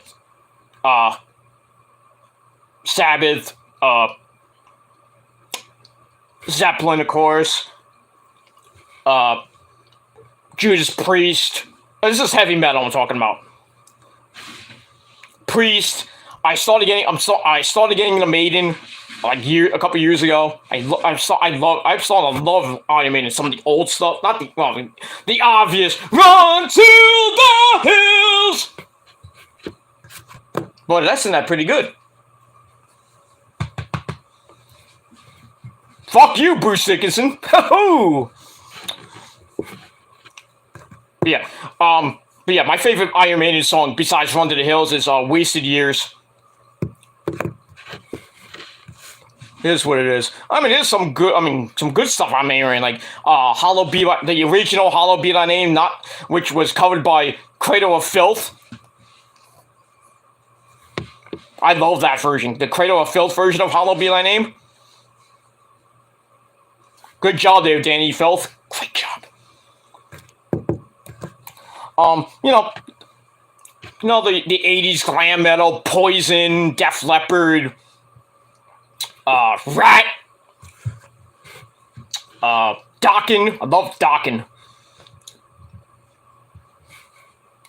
Not as great now. Dokken's still around now, but not as good. No. Don Dokken cannot sing for the fucking love of him. You can't hit those high notes anymore. Especially when they do play, Dream Warriors once in a while, but he can't hit those fucking high notes anymore. I could, but I'm not gonna do. I really don't want to do it. I got stretch. All right, looking at the TV. But going on. Oh, fuck. Okay. Pantera. Going into the '90s, Pantera. God bless Dimebag and Vinnie Paul. Get your pull. Van Halen. Destruction and Doom. Sorry. God bless Eddie Van Halen. Probably one of my my influence in the guitar world. Playing that electric twanger. Besides my, David Gilmour, of course. No relation. But yeah. Guitar playing wise, my influences are David Gilmour, Eric Clapton, Jimmy Page, Jimi Hendrix, I'm gonna say Randy Weissel. Well, Randy Weissel, of course. But he's not an inspiration, but he's one of my good friends, Randy Weissel of this band. And Chris Howarth, of course. But like I said, Jimmy Page, Clapton, Jeff Beck. I mean, so many great guitar players back in the day. David Gilmour, of course. Nowadays, like I said, Randy Weissel, Chris Howarth, Yngwie Malmsteen back in the day. Good guitar players back in the day. Of course, I mean, you can't go wrong with Randy Rhoads and Eddie Van Halen, like number 1 and 2 right there. Then Dimebag at number 3. What are you gonna do? But I mean, besides that, that's my guitar playing musical influences. But music wise and heavy metal wise, I mentioned that Pink Floyd, stuff like that, Ozzy, Sabbath, Zeppelin, Priest, Maiden, Metallica. Of course, can't forget Metallica, Megadeth. Nowadays, besides listening to the greatest band in the world in this moment, I listen to Ghost. Ghost is great. I love Ghost. back in the early version of Ghost, not the new version with the new Papa Emeritus stuff. Oh, what number is up to now? 4, I think. I like the new stuff from Ghost. The old stuff is alright, the Ghost AD version stuff. But the new stuff from Ghost, Dance Macabre, some of the new stuff they have out now is awesome. Go check them out. I love Ghost.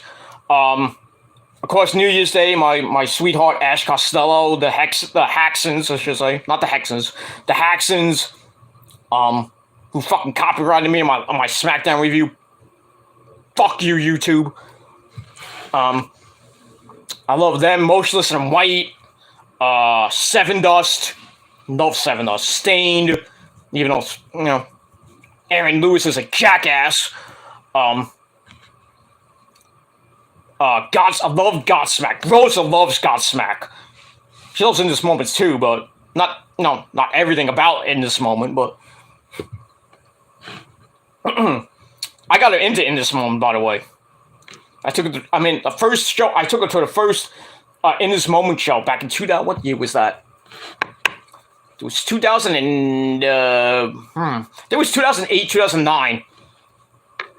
We went to, there was Irving Plaza. It was Irving Plaza. And we got there, we took some pictures on this side of the stage.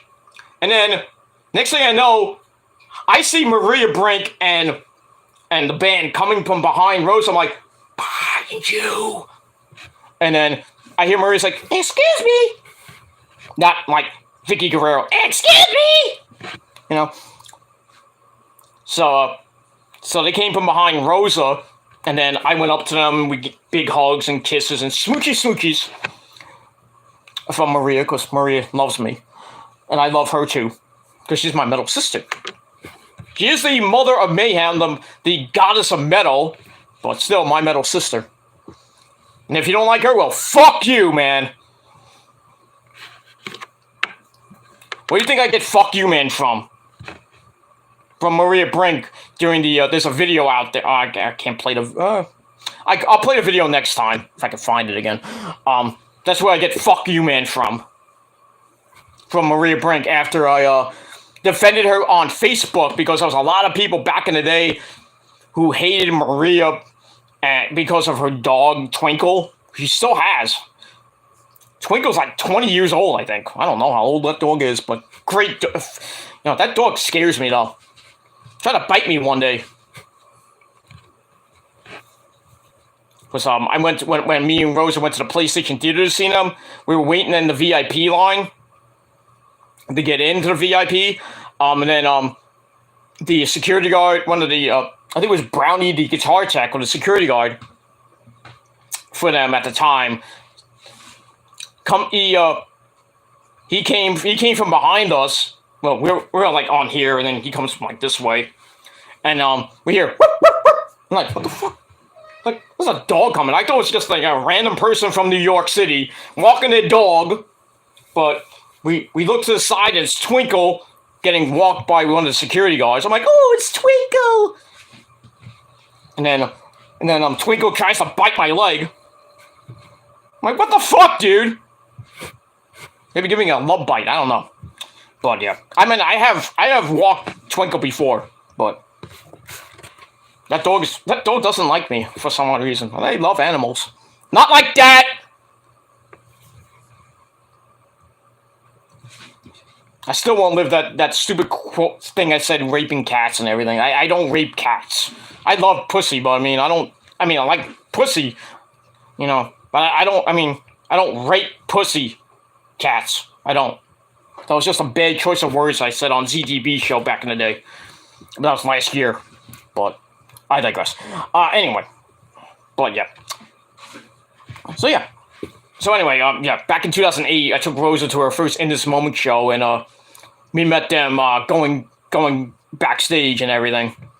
We hugged and kissed. We didn't kiss, of course. Maria gave me a kiss on the cheek. Not the first time. Not the first time Maria's kissed me. The first time she did was in 2007 at Ozfest. Not on the lips, of course. Not that I would mind that, but I mean, you get a smoochie from Maria, like you made it. Oh. But anyway, we move on from there. So yeah, we met them, and then they kicked ass as usual. There was on I was on a tour with I forgot the first couple bands I played. I have the album. I don't remember the band name.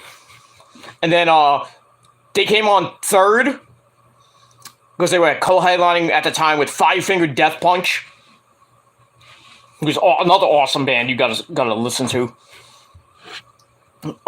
We did that. Yeah, but I only went to that concert to see In This Moment, of course.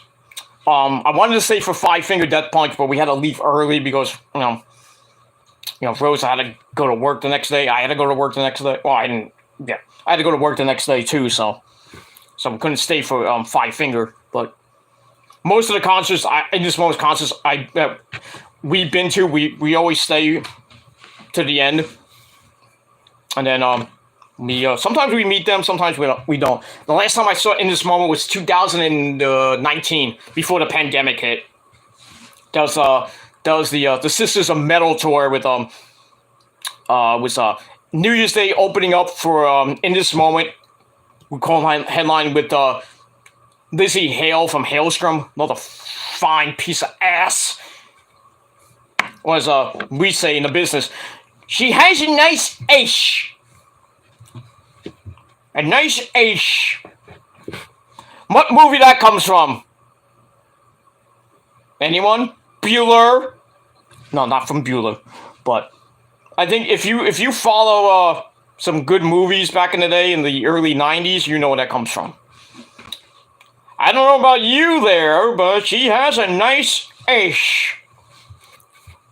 But we move on. Alright, let's finish this baby off, because I want to lay down. Lay down and maybe have a sensible dinner after that. If I have enough energy, I'm tired as fuck. I need some. Well, I need that too, but I need a good stiff drink. Jack, get me a drink, Jack. Is that your water, Ozzy? Water. Move on. All right, forget that. All right, let's finish that off. Yeah, Magic Garden Romper Room. I loved Romper Room back in the day. I don't know if Lauren or Nick remembers this show. Remember Video Arcade? Remember that game show from back in the day, 6 o'clock in the morning on Channel 9? Oh, not Video Arcade. Video Power, I think it was called. 6 o'clock in the morning. Back in my high school days. Getting up and watching that and getting on the fucking bus to go to school. At 7 o'clock in the morning because I at the time, well, when I first went, I started at 8:15 in the morning. But then they had 7:30 in the morning basketball class at one point. I took that for a few semesters. Getting up at 6 o'clock in the morning, watching Video Power, then getting dressed. At the time, and then getting dressed for school. And then telling my parents, like, oh, I'm going to school. Hey, Mom, look at me, I'm going on the school bus. Well, I didn't go on the school bus back in the day, but well, yeah, Video Power back in the day. Then coming home, watching the Mickey Mouse Club. Big blessings to my sweetheart, my first crush, Tiffany. Talia Hale, you beautiful, sexy bitch, you. Watching Mickey Mouse Club religiously at 5 o'clock, well, 5:30 at the time on Disney Channel before Kids Incorporated. Good shit back in the 80s, early 90s, I have to say. The 80s were probably the best decade of them all. Fuck the 90s with, the 90s were okay with Nirvana and the Seattle music scene with, Alice in Chains and Stone Temple Pilots and Soundgarden. Big ups to, big mighty blessings to Chris Cornell and Scott Weiland and everything like that. Then the late 90s with the rebirth of the new wave of British heavy metal. And then the Linkin Park days, Limp Dick Biscuit. All those, those great bands like Godsmackers around there, Nickelback.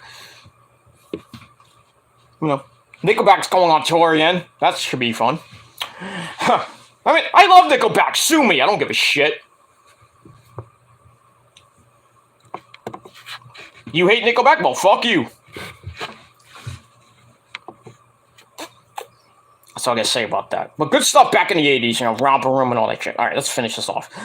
Solid Gold. Dance Fever, remember that show? Oh man, good stuff back in the 80s. Soul Crane, the Soul Crane. Always wanted to be on that show, doing the break dancing, doing the Soul Crane dancing stuff, the Soul Crane line dance, whatever the fuck it was called near the end of the show. Always wanted to be on Soul Crane, even though they played, they didn't play a lot of good stuff that I would listen to, I would dance and everything with the hot chicks on that show, but when the Soul Train dance line came, I'm dancing, Dad. I'm dancing, Stop it. Solid Gold with Marilyn McCoo. And I forgot the other guy's name on that fucking show. Solid Gold. Welcome to Solid Gold 86. And then Dance Fever with the original host. I forgot his name. And then Adrian Samed. Remember him? Some of you don't remember that. I do, because I'm old as fuck. Adrian Samed. Baywatch, back in the day, back in the 90s with Pamela Anderson. And Nicole Eggert. Back in the day, Shawnee and all that shit. What was the name of that fucking show with Hogan on it? Thunder in Paradise, remember that shit? Back in the 90s when Hogan was on WCW. Before the NWO days, Thunder in Paradise, good shit. Knight Rider, of course, the legendary Knight Rider.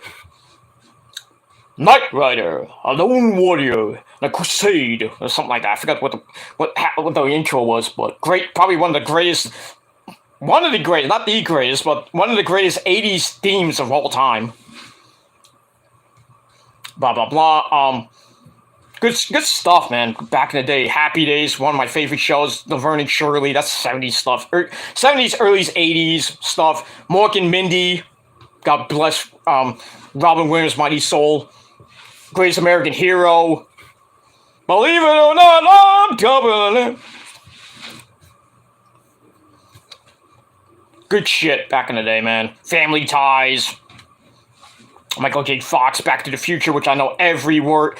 I mean, if you put me in a room watching Back to the Future 1, 2, and some of 3, I know almost all the lines by heart.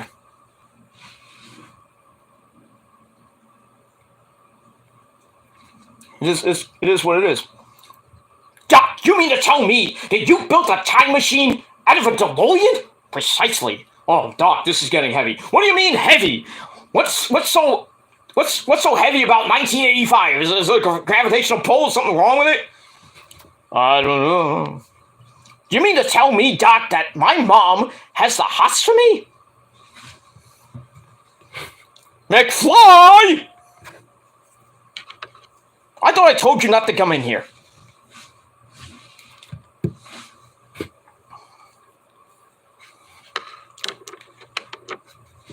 What's that great line from Back to the Future 1? Hold on, let me think about this. Because I'm old.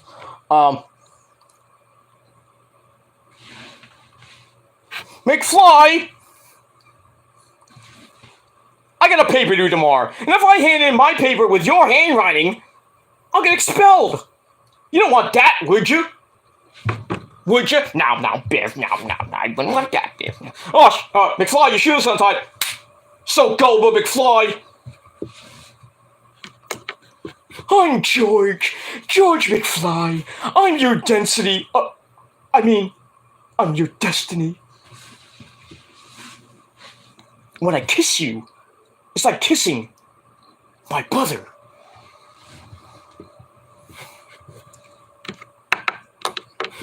you know. I can recite almost every line. I'm not going to go through it. It's too much time. Anyway, I got to get out of here. But if you like it, then you learn to love it. Anyway, move on. All right, let's finish this up. Oh, that's the Breakfast Club. Ah! How could I botch that? With Emilio Estevez and Molly Ringwald and so many others. I'm thinking of something now. Why did I get Fast Times at Ridgemont High confused with Breakfast Club? I know why, because I'm fucking old. That's why. Yeah, I know it's a different movie. I know. I apologize. Prince Idol says the show is being sponsored by Prince Idol Studios. Well, it was sponsored by Rain! Now it's sponsored by a good glass of water. Bobby Boucher water. That's quality H2O. Move on from there. Let's see here. Oh, I got a few more. I got a lot more. All right, Lauren says Channel 11 before it became the CW 11, or as I call it, the C suck ass fuck 11. No good shows on that fucking channel anymore besides Legacies. Right now, Legacies. That's it. Back in the day, you had Angel, Buffy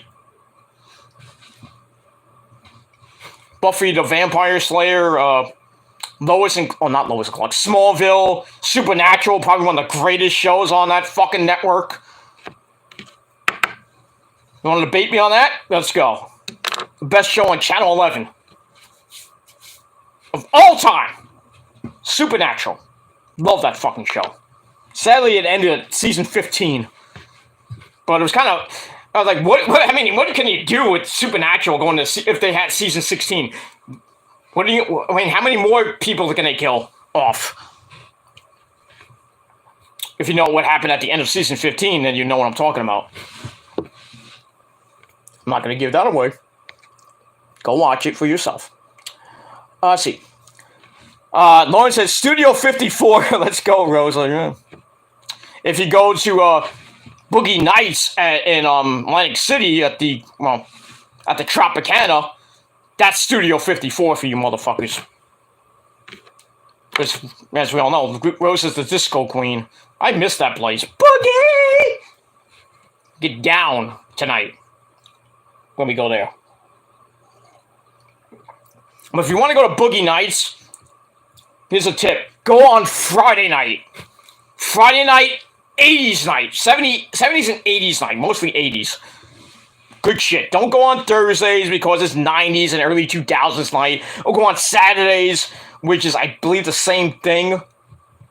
Mostly it's current stuff, which is fine, but I go for 80s night. Friday night. Friday night, get there early, about 9, 10 o'clock. You don't have to pay too much to get in unless I raised it. I haven't been there since 2020. No. When was the last time I went? Yeah, it had to be early. No. It was 2000, last time I think was right before the pandemic hit. This fucking virus. I miss going to Boogie. God damn it. I want to listen to my 80s tunes. Dance the night away to the 80s, baby. Good shit. And Rose can dance her the night away by her goddamn self with the disco shit. Nothing wrong with it, but she's a disco queen, young and mean. She's not even 17. Anyway, yeah, but if Studio 54 is around today, you can still go. But if you want to go to Atlantic City with Rosa, go ahead. Come with us next time we go to Atlantic City. Probably be in July, though. You have a car right there, right, Lauren? Come pick us up. We'll go to Atlantic City. We don't need to go. Pick us up. I don't have to use the car. You don't waste gas. I'll pay you gas fare. Gotta get a separate room, of course. But that is what it is. Yeah. Well, if you want to, Nick, Lauren, you guys want to come down to Atlantic City and boogie with us? Let's go. Anybody else? Come on down. Except for you motherfucking trolls. Fuck you. I'll throw you in the Atlantic Ocean. But I digress. Alright, let's finish this up. Donna Summer is good. Yeah, I love Donna Summer. She worked hard for the money. So hard for her honey. That's basically Rose's theme song. Because she works hard for the money. And works hard for her honey. She works hard for the money, so you better treat her right. Alright. Good shit. God love Donna Summer. Lauren says, CBGBs is all I have to say. Oh yeah, back in the day, I've been there. CBGBs. Back in the day, the Bowery Ballroom and all that shit back in the, I don't know if it's not even there anymore. You know, seeing the Ramones. Yeah, I've seen the Ramones. The early version of the Ramones when with Joey Ramone. I would say, well, there's been all the Ramones. I think there's only one left. Because everybody else died. I forgot which one was still alive. I forgot who it was. I think not. I think it's Dee Dee Ramone. I'm not sure. So the last time I saw one of the Ramones on TV was at doing That Metal Show. He's still around. He sometimes, well, there used to be a thing in my area called Bayfest, and he did a concert. He was there doing a concert. There was like a different. Well, he was playing the drums, and they were doing Ramones hits and shit around my area. They don't do it no more, obviously, because of the fucking pandemic. Hope it comes back this year, though, but I have to talk to the guy that's friends with my dad, so I don't know if Bayfest will ever come back around my area, but I did meet the last remaining Ramone, so I did meet Joey Ramone, of course. He's legendary. 24 hours to go. I wanna be sedated. I wanna be overrated. I wanna sniff some glue. I don't know how they made a song called I Wanna Sniff Some Glue. Go figure. Rock, roll high school. Good shit back in the day, man. Joey Ramone. Alright, I had a fucking butt. After that, thank you, Lauren took care of that asshole. Not too. Alright, Lauren says Tesla got banned a racist. What? I love Tesla and all, but I mean, only 2 songs.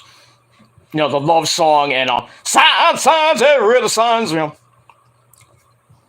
They actually, they played the original when I was eating at Subway the other day with Rosa, and they played some good shit, as they always do. When you're in Subway, you hear a lot of good music over the loudspeaker and shit. I went into a hardware store. They played one of my favorite 80s songs. I just want to sing it. Oh no, I went off and then went on. Damn fucking internet connection.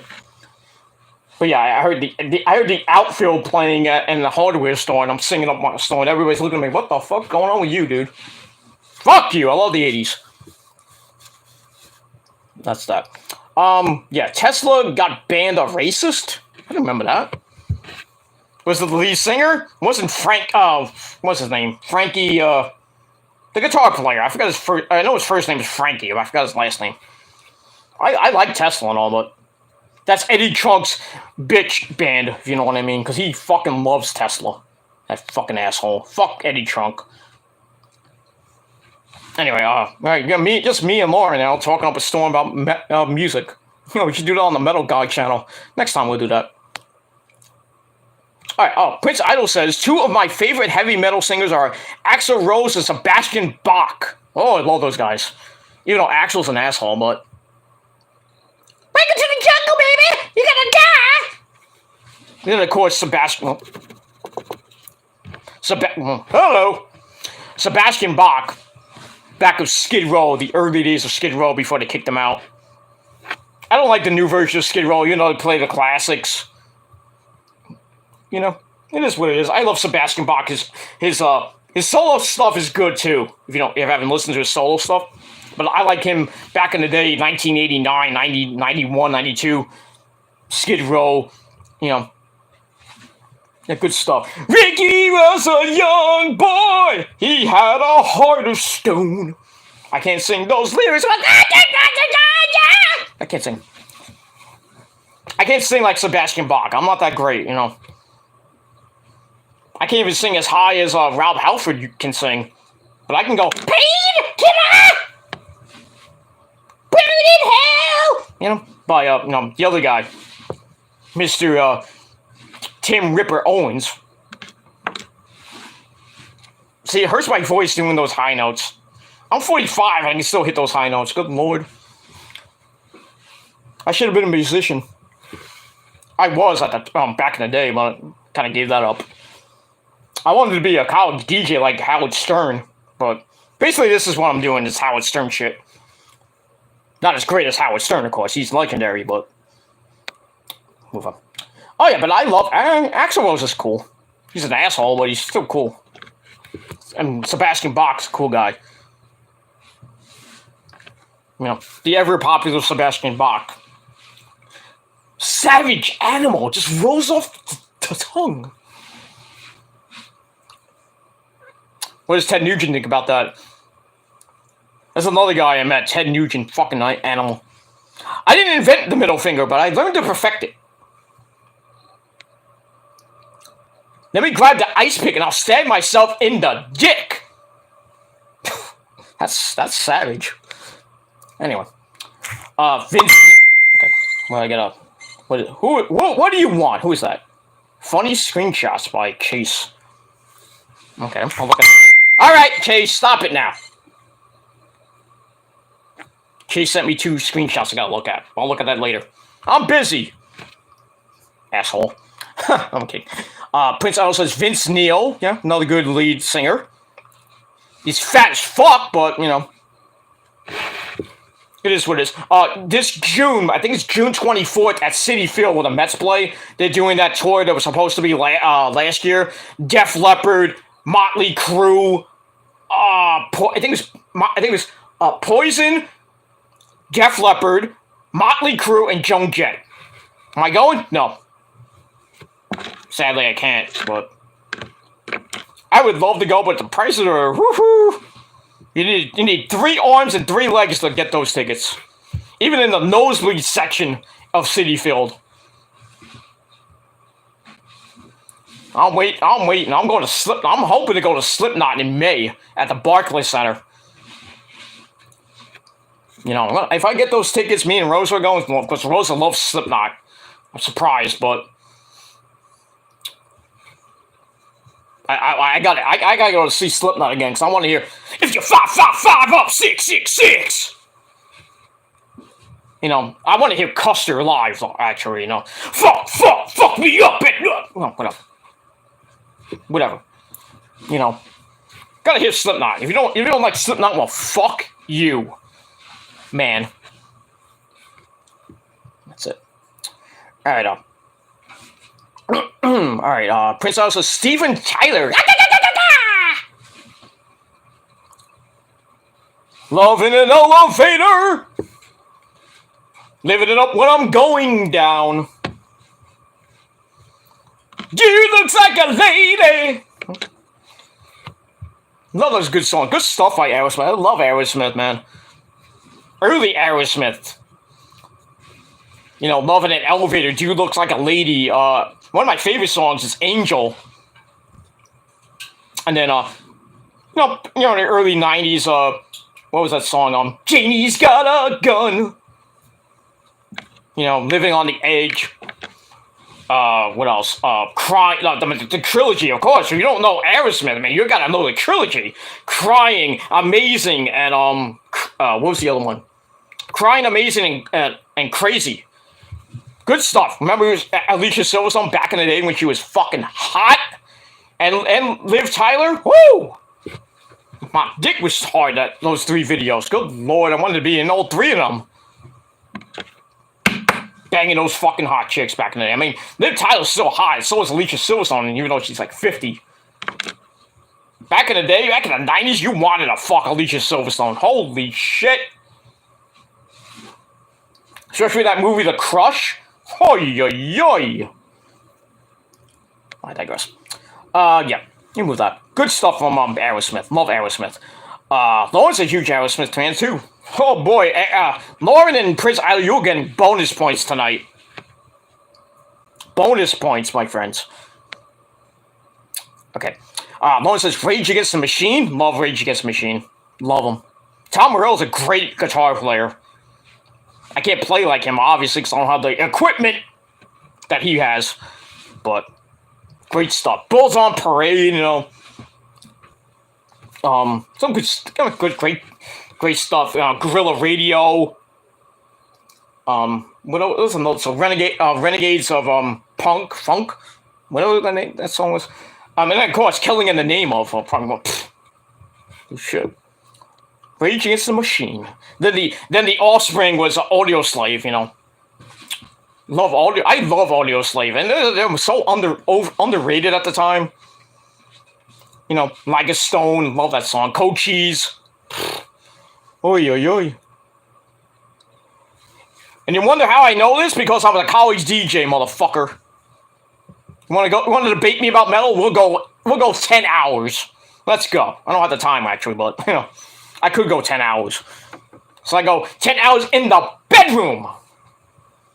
But I digress. Let's see here. All right, Lauren goes, Bueller, Ferris Bueller, another great 80s movie. When Cameron was in ancient land, let my Cameron go.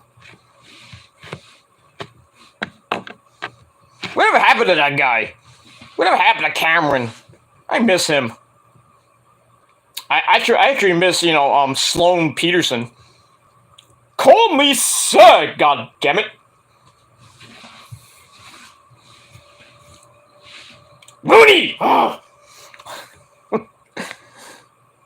Great movie. Lauren says, Lord. Is that the, I know it's not, I'm gonna say Lordy for a son. That's somebody else. Lord, yeah, what song did she sing? Oh, god damn it.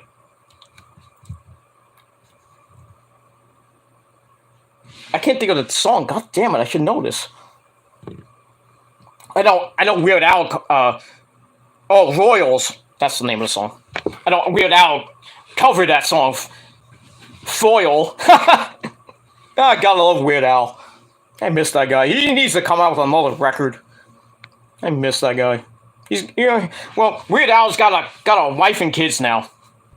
Sad to say, really. We got that Fergie. Can't go wrong with Sarah Fergie there. Glamorous. I love Fergie. Remember, where did Fergie come from, Lauren? You should know that. No one, I'll say it anyway. Kids Incorporated. Many people came from Kids Incorporated. Martika, the Toy Soldiers chick. Fergie came from Kids Incorporated, and as always, the ever popular Jennifer Love Hewitt. Whoo! She's still smoking at 40. She's around my age, actually, and has kids now. That bastard. Whoever fucking impregnated her, fuck you. That's my chick!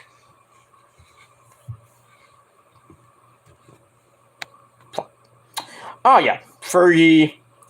Okay. Lauren says, so do I. Okay. Alejandro Klatza, my good buddy from Mexico. He says, this Raw was strange. Yes, sucked. Sucked fucking cock. That's why I got 1.3, even though it's on Sci-Fi. Could only imagine what this week's going to be. 1. If Raw does a 1.1, I will fucking laugh. If it does under 1 million, I will laugh. I don't think they're gonna. It might be if it's a bad Raw, you know it's gonna be bad. If it does a 1.1 or lower, whoo! I will fucking laugh. Vince will not like it. I don't give a shit. what Vince says. All right, we're almost done. But you know what? Almost 2 hours and 40 minutes. God damn. I love you guys. Not like that, but you know what I mean. Anyway, all right. On the 100 classes. Woohoo! It's late. I'm sorry. It's 9 o'clock. I gotta get out of here. I gotta have my sensible dinner pretty soon. But I might come back later, probably like maybe in after I have my dinner and cool down a little bit. I might come back later with my Super Bowl predictions and some wrestling news, some SmackDown spoilers for you all. So Alejandro Classa says the SmackDown was disgusting. They don't even want to watch WWE sometimes. Yeah. WWE is not the same anymore, dude. It sucks, man. And SmackDown's the best show. They're getting over 2 million almost on a consistent basis. Raw can barely get above 1.6 at times on the USA Network. Fuck Sci-Fi, though. NXT can barely get 600,000 on the USA Network. Got 400,000 this week. Well, last week, I should say. What do you think's taking over now? AEW, because AEW is fucking awesome. Not, shut up, Mike. Get back in the corner. AEW is just fucking number one right now. Number one! Because Tony Khan knows how to run a fucking business. He's got more money than Vince. Better talent, too. Better women's division, better tag team division, and better men's roster. Better championships, too. Why do you think everybody that gets released is going to AEW? Tony Khan has so much money, he can't pay these people. Oh, now you text me, you fucking ass. That was somebody else, not you know who. Anyway, she's getting up soon, so I gotta get out of here. Get my sensible dinner. Then maybe my dick suck, but it is what it is. What was I talking about now? Oh, yeah, SmackDown. On AEW. Yeah, AEW is just number one right now, just running laps around the WWE. Do I have something on my nose? We'll move on. Alright, we'll move on from there. But yeah, SmackDown was actually decent. Check out my SmackDown review before this one. From last night, from late last night. That's what it is. I'm so goddamn tired. Anyway, Lauren says, "Hello, McFly." Or in Back to the Future, McFly! Oh, Mr. Gogi-san! Read my facts! No, I'm fired!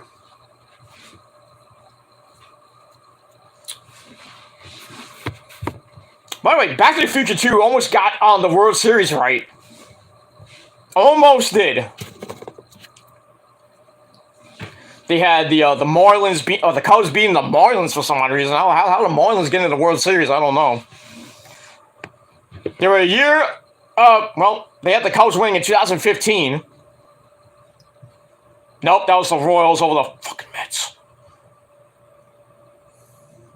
Mets were so good in 2015, they just ran out of gas. After sweeping the Cubs. And then, what happened a year later? The fucking Cubs won the World Series in 2016. The Mets just went after that. After 2015, 6 horrible seasons. Horrible. They choked this year. They had they were in first place. They were doing so fucking awesome. And then, right near the All-Star break, now we got Buck Showalter on the team, and then we got Scherzer, DeGrom, number 1 and 2. I really hope there's a baseball season this year. There was a proposal was supposed to happen today. I didn't hear anything about if the players accepted the owner's proposal. Probably not. So we're still in a lockout, motherfuckers. I mean, I did say that it was going to start on Valentine's Day. I mean, that is Monday, so Get a fucking deal done, you stupid motherfuckers. Rob Manfred, fuck you, motherfucker. Fuck you, Rob Manfred. Fuck the owners, too. Fuck them all. Except for Stevie Cohen. Uncle Stevie. Everybody else, fuck you. And it includes you, Cashman. And you fucking ass Yankee fans. Fuck you. That's all I gotta say about that. Uncle Stevie is a great man. Got Scherzer, Sterling Marte, Kana. There's a universal DH coming now. Who cares? I don't really like the universal DH, to be honest with you, because that really takes away from DeGrom raking the ball. You don't see pictures just like hitting home runs left and right now anymore. You don't get that anymore. Not next year and not anymore. No more pitchers in the National League batting in an automatic out anymore. Nope, not anymore. Does it hurt the game? Hurt the game in a way, yeah. But at least now, people that hate Robinson Cano, oh, he's staying on the Mets, and now he's going to be the DH of the Mets. He's going to resurrect his career? Probably not. But they'll probably alternate DH between Alonso and Cano and maybe Sterling Marte. I don't care. I really don't care if Cano is the DH. Fucking hit the ball over the fucking fence, and then that's all I gotta say. And sit your fucking ass down and collect your fucking paycheck. And then Francisco Lindor, you son of a bitch, you had a great second half. Can you do that in the first half this year? Please? And so, same with you, Taijuan Walker. Great first half, sucked in the second half.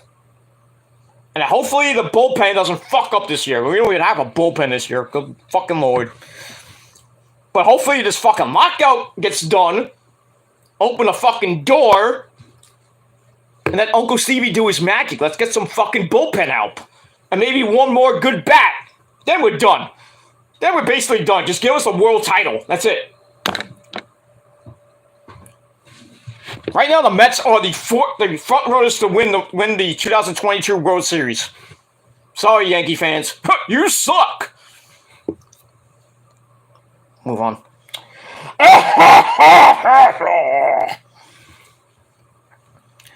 Alright, Lauren says, Judd Nelson, Ali Sheedy, Anthony Michael Hall. Legendary Anthony Michael Hall. Love that guy. Weird Science.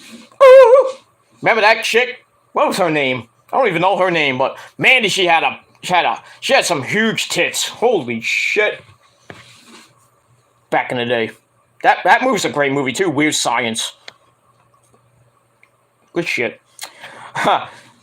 Lauren says, "Don't get me started." Do I have to go Mr. Danhausen on you, Lauren? I'll curse you. Oh, I'm kidding. Anyway, let's see here. No one takes the casino bus. Yeah, we do too sometimes. If we don't want to use the car. We take the casino bus, we get a $25 credit at the casino, and then proceed to lose it all. We don't win most of the time. First time we went to Atlantic City, we went to, I think we went to resorts. I think we went to Resorts or Caesars to gamble, because we got off at a different hotel at the time. Not the original hotel we stay at. But, yeah, the first time we went gambling, I played the slots. I won $55. A whopping $55. You know what I did with it? I wasted it on lunch. $55 could have became $5,500. Think I'll be talking right now? No. I wouldn't be here. That is what it is. We gamble. We don't win a lot. We haven't won really a lot of money, like $100 or $1,000 or anything like that. The most we won total was around a little over $100 together. But that was in Florida at the Seminole Hard Rock Casino. We won, both of us hit it big. Well, we didn't hit it big, but I won $42. Rosa won $60-something. We kept it, put it in the bank. That's what we have to do. But I miss going to Atlantic City, man. I want to really go. I wanted to go in March, but not. I don't think we're gonna be able to go in March. Maybe end of March, we'll see. But I think we're gonna go maybe after Easter. We'll try. But I'm definitely going. If not in April, we're definitely going in July. Definitely July for Rosa's birthday. Definitely, if I can get a room, of course. They don't come cheap, you know. But yeah, we take the casino bus sometimes too. All right. Lauren says that's the Pointer Sisters. What?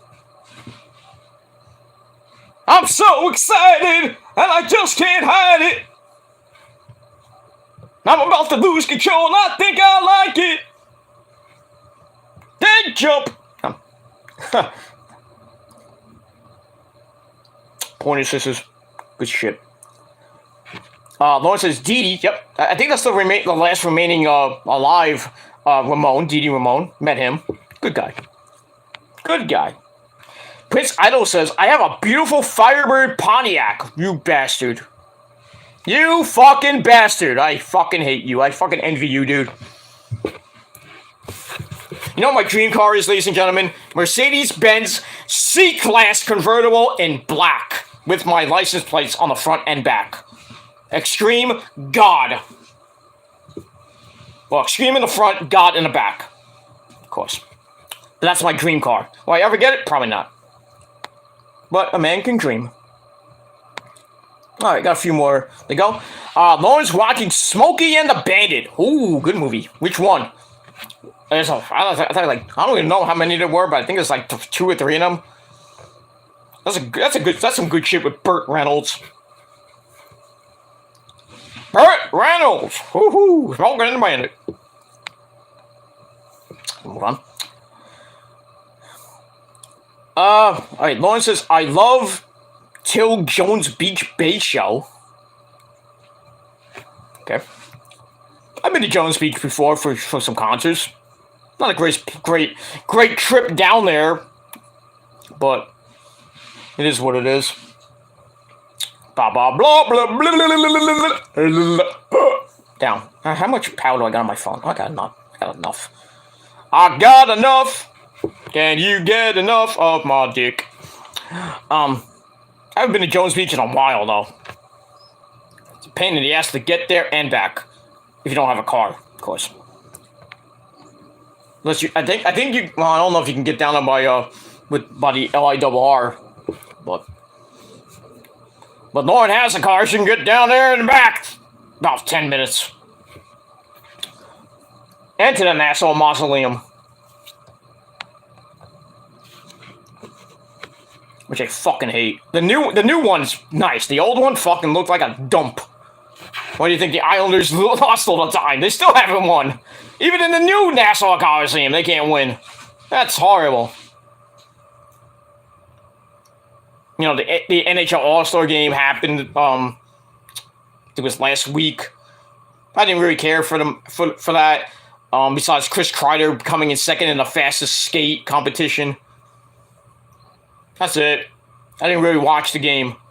You know, the Rangers come back on Tuesday night. Then they play Thursday night at the Garden. The world's most famous arena. Rangers!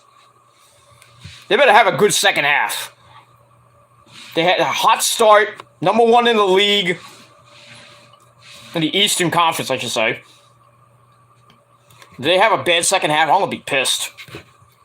Because as we all know, when you get off to a fast start, you know what happens near the end. You tank like fucking idiots. I know that firsthand with a lot of teams. Mets, Rangers at a few seasons. The Niners. The Jets at some point during the 90s. It is what it is. Can't, you know. You think you're perfect. You think you're great. You have a great season. You're like 100 fucking wins, and then in the playoffs, you run out of gas. Like, what are you gonna do? Take that, Seattle Mariners. Remember that? 108 wins? Down the toilet you went! Same thing with the Yankees back in a couple years ago when they won like over 100 games and then couldn't even get out of the second round. Even get to the World Series at the time. Even with good players at the time. Still that horrible franchise. Horrible. And their fans are fucking idiots. Because Met fans, we have class. We don't play in a dump in the Bronx. A construction site, like I call Yankee Stadium. Because it is a dump. It's a fucking dump. I've been to the new Yankee Stadium. It is a fucking dump. I'm sorry. It's like the Nassau Coliseum back in the day. Dump. Fucking dump. Oh, Shea Stadium was a dump. No, it was not. I love Shea Stadium. Been there many times. Back the first time I went to Shea Stadium was in 1982. Shows you my age, of course, you know. 1982, back in the early 80s, you had doubleheaders back to back on the weekend. Holy shit. And then during the second, after the first game, during the second game, they played Pac-Man Fever, but people were playing Pac-Man on the fucking well, at the time, Diamond Vision, playing Pac-Man and everything. That was cool. They don't do that no more. Old Timers Day, which is coming back this year for the Mets. Thank the Lord for that. I love that. Daniel Murphy's coming back. I think David Wright's coming back. Piazza's coming back. Some of the 86 Mets are coming back. Even the old farts are coming back, like Frank Robinson and Davey Johnson, people like that. And don't forget, July 9th, Keith Hernandez retirement day. They're retiring his jersey July the 9th, which is a Saturday. I don't know if it's a day game or a night game. I really want to get tickets for that. I don't care if I have to sit in God's country. I'm going to that fucking shit. Then see Gary Cohen and Ron Darling. Probably the greatest freaking baseball announcers of all time. Gary Cohen, Keith Hernandez, and the great legendary Keith Hernandez and Ron Darling, of course, and Gary Cohen. It's out of here! Let me move on. Where are we?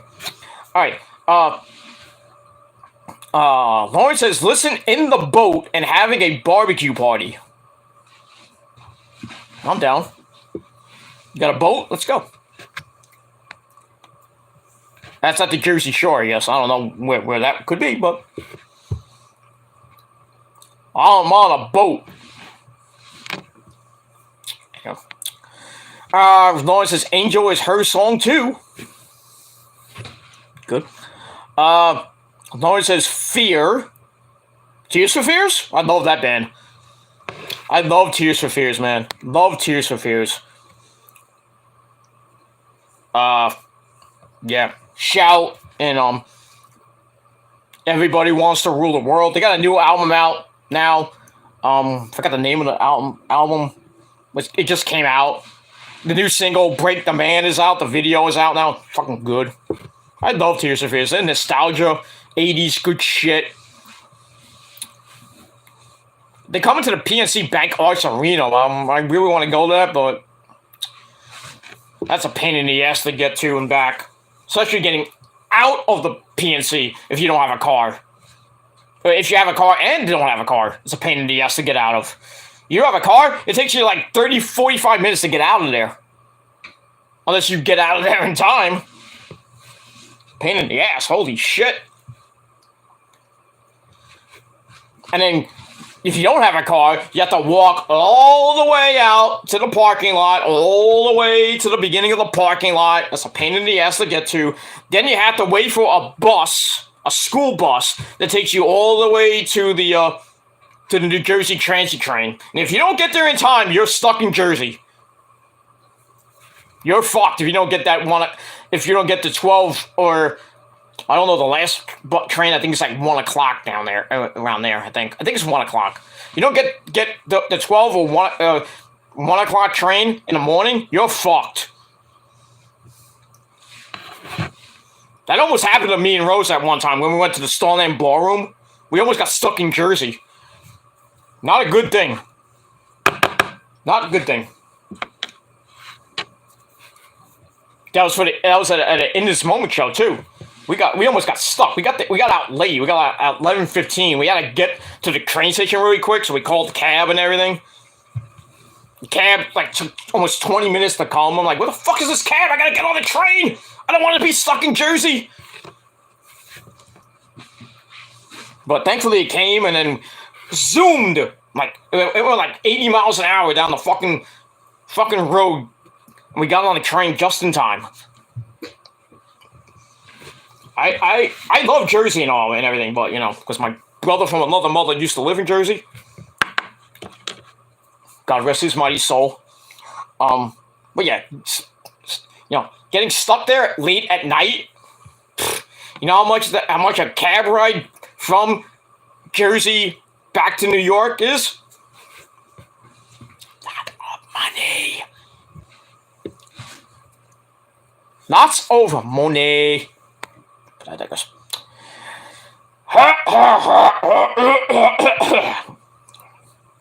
Do I have any more water? Yeah, I do.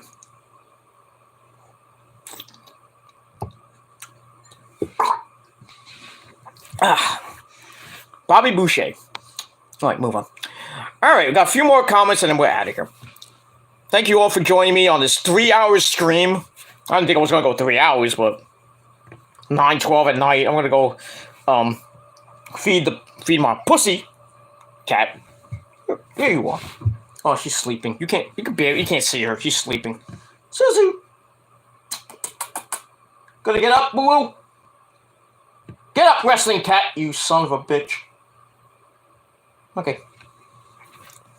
She's not gonna get up. Wow, 8 likes. I didn't even see that. I got 8 likes. Thank the Lord. Not from me, by the way. Can't prove it either, motherfucker. There you go. There's your proof. I don't like you, Andrew. You got 8 likes all by yourself. And then you're gonna get 8 more at the end of the show. No. No proof. I already shown my proof. So go suck my motherfucking cock. Because you've been on it for 13 goddamn years. You must love it. You love it. You love it. You want more of it. Hoorah! I digress. Okay. Alright, Prince Idol says, "Bro, did Lauren ever tell you my wife looks just like Lisa Bonet? I didn't even know you were married, dude. But that's cool." Lisa Bonet of A Different World and the Cosby Show back in the day. Used to be married to that guy named that guy. You know who he is. Mr. American Woman!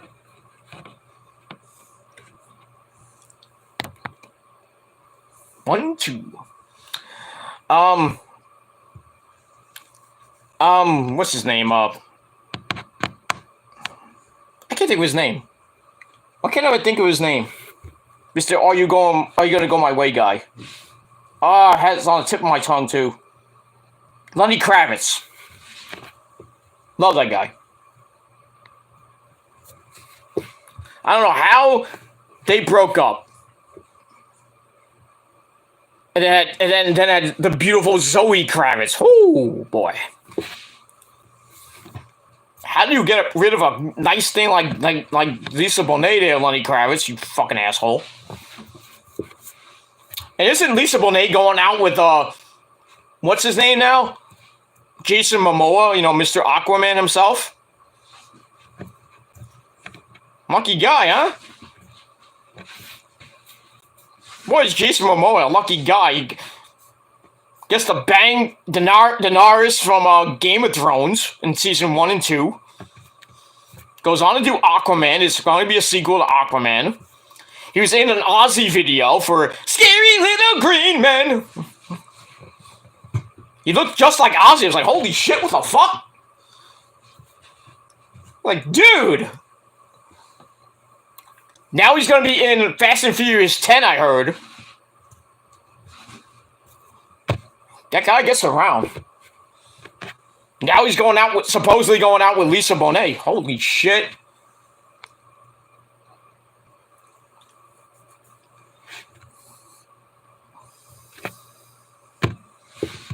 God damn. Alright, so that's cool. That's cool, that Prince. You know, how long you been married, dude?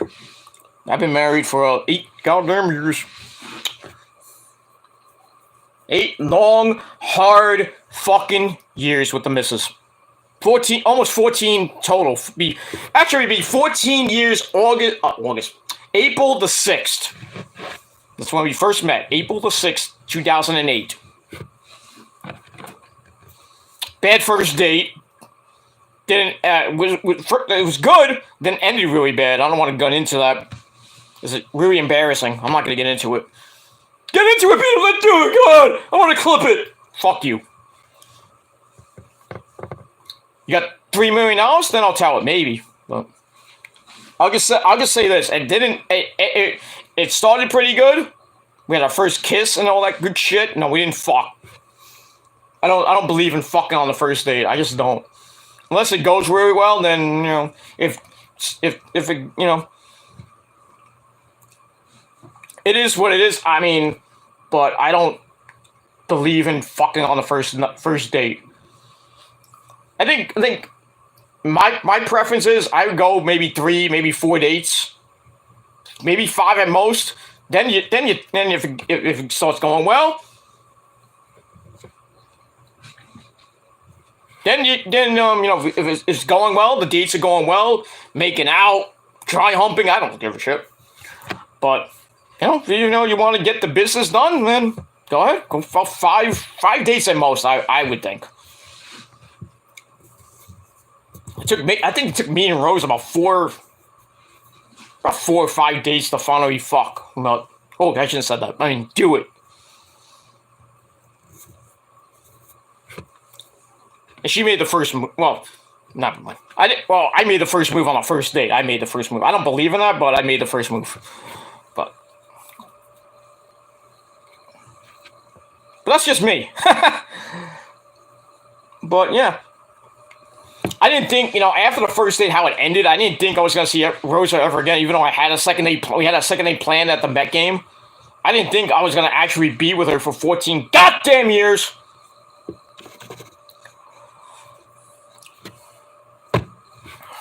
What are you going to do? But I love the chick. What do you want me to do, man? I don't abuse her or anything like that. I never gave her a black eye. These fucking idiots think... they say, oh, I talked to Rosa. She's going to leave you because you abuse her. Yeah, I abuse the pussy. That's all I do. I think she's been with you for 14 years. She's going to leave me. You're right. If I can still give the vitamins and the milk, nobody going to leave me for that. Fuck that shit. Anyway.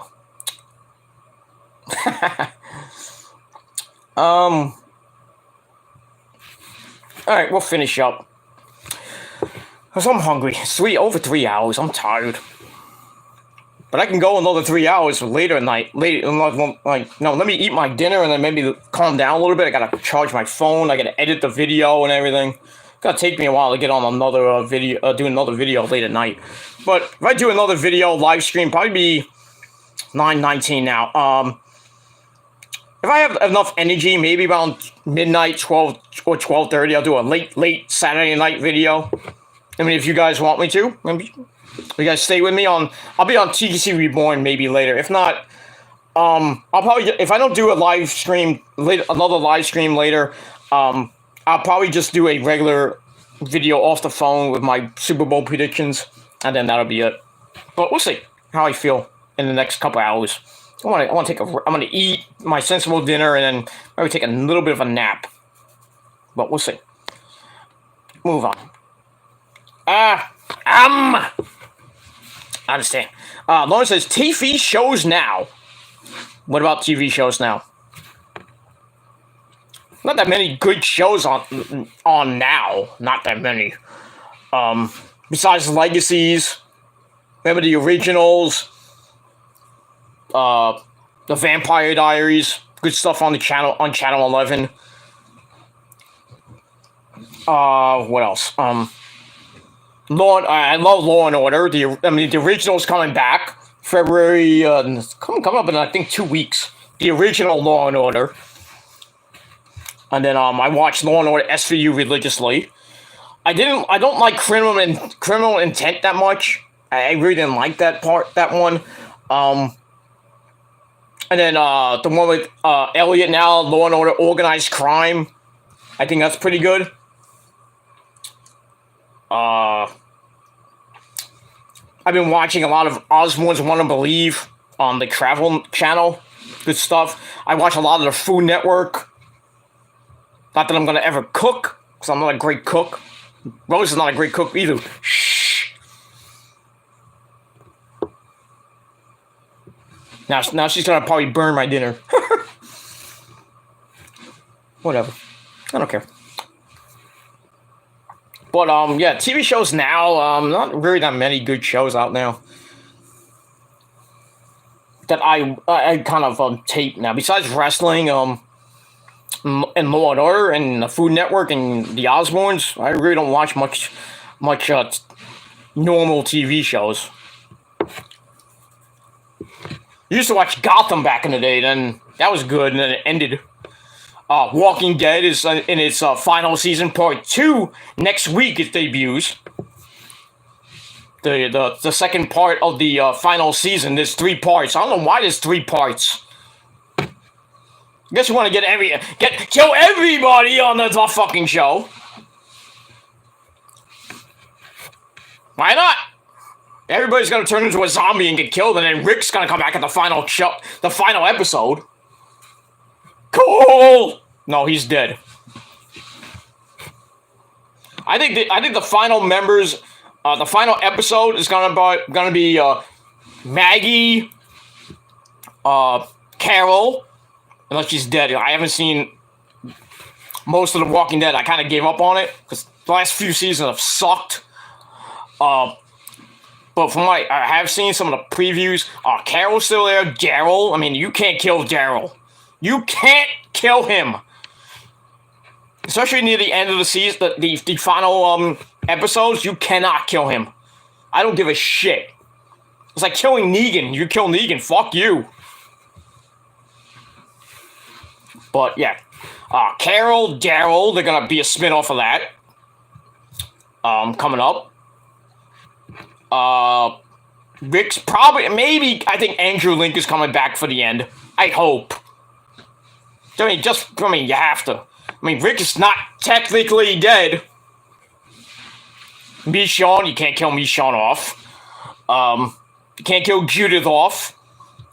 Now she's getting older now. Who else? Eugene, can't kill Eugene. Why would you kill Eugene? Got the greatest mole in the history of television. Who else? Rosita, you can't kill Rosita. She is fucking hot. I don't know who else is on that show I haven't watched. I have so many Walking Deads from like the last couple seasons that have been out now. I have like, how many more I have here? Hold on, let me put the TV back on. I muted it because it's been off for a while. Let's see here. We're gonna go for a couple more minutes. I'm probably gonna end in about another 5 minutes. Let's see here. Let me get my DVR. How many Walking Dead? So I have 27 episodes of The Walking Dead, and most of them are preview episodes. Let me see what the last one I have on there is. If I can get my DVR is all fucked up for some reason. I don't know why.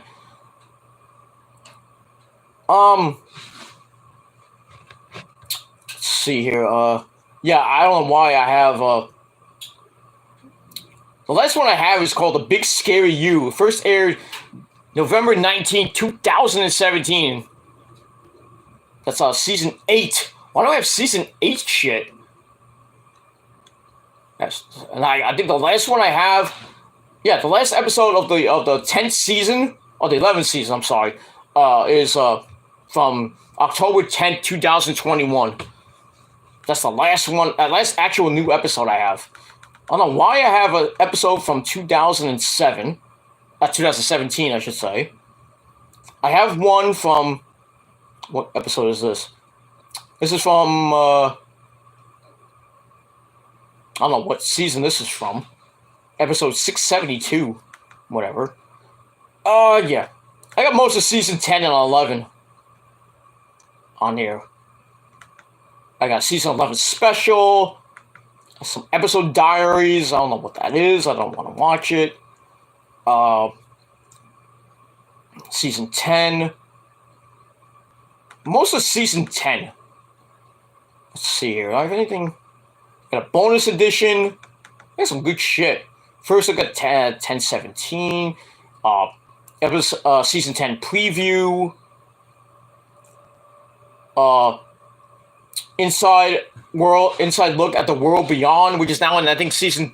Well, I don't know what season it is. So I haven't taped that, but I have watched some of it. The first couple of seasons. I think it's up to season 2 or 3 now.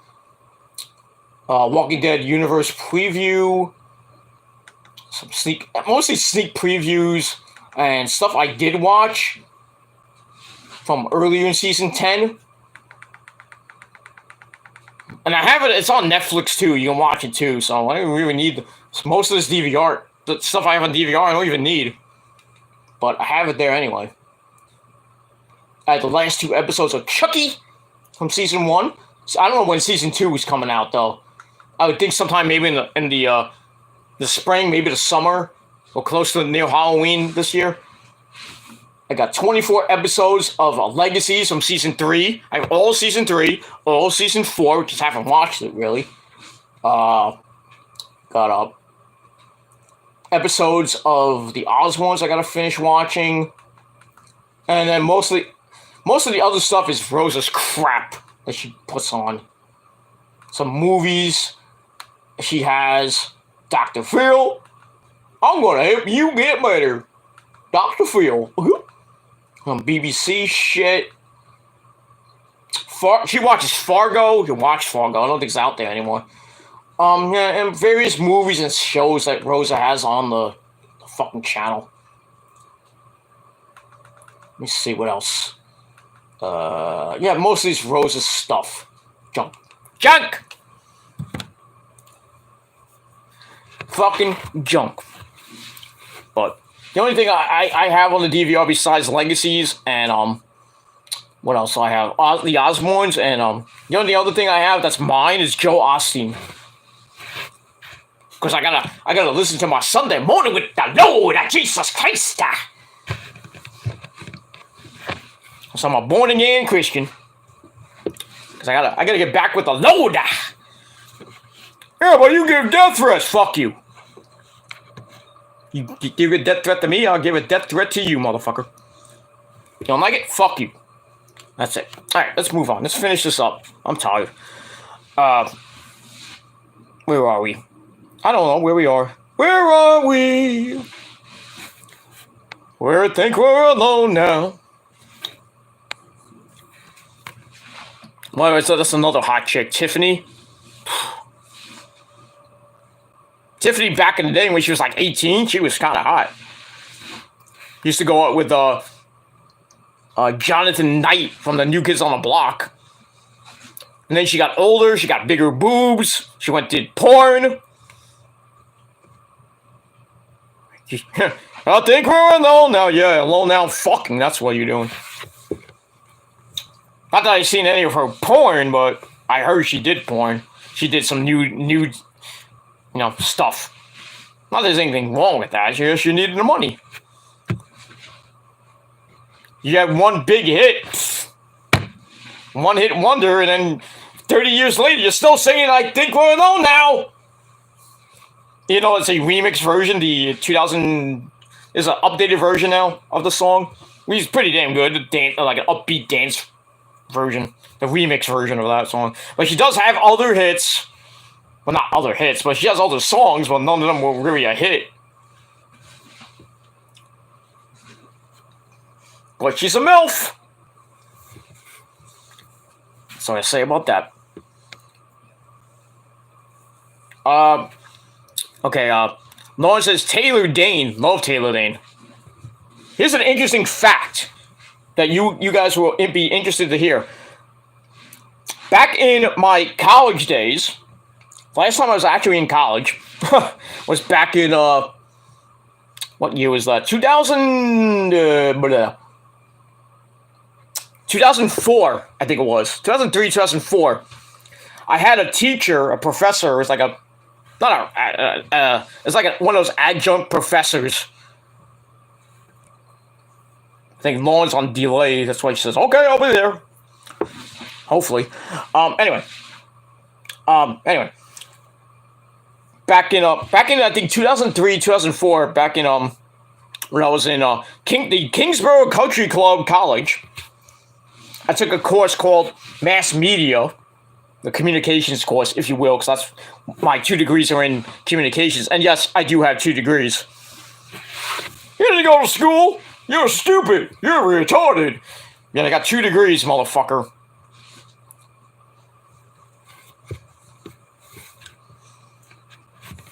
Stupid is or stupid does, but I got 2 degrees. What do you got? Nothing. Got nothing, because you got no brain.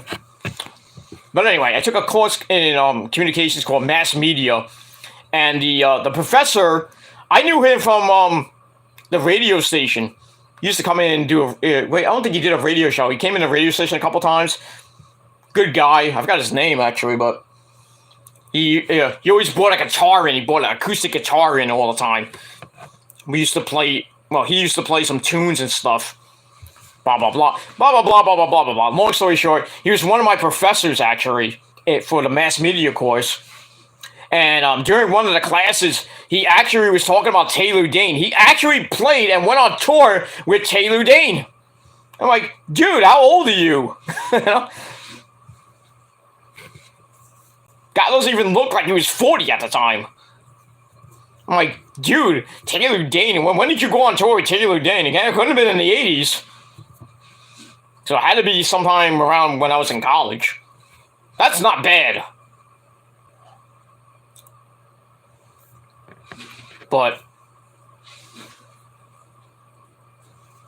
it is what it is. But that's kind of cool.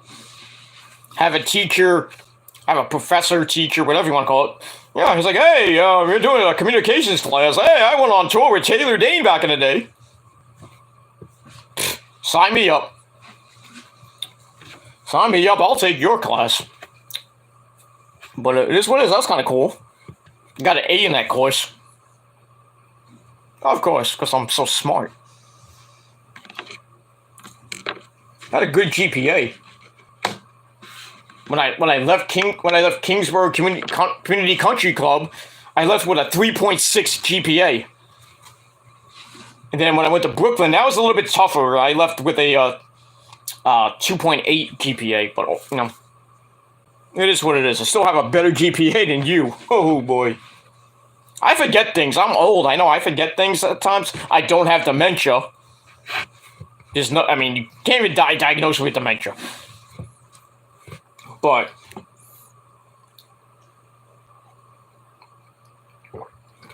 other than that, you know, I do forget things from back in the day. I can't remember everything.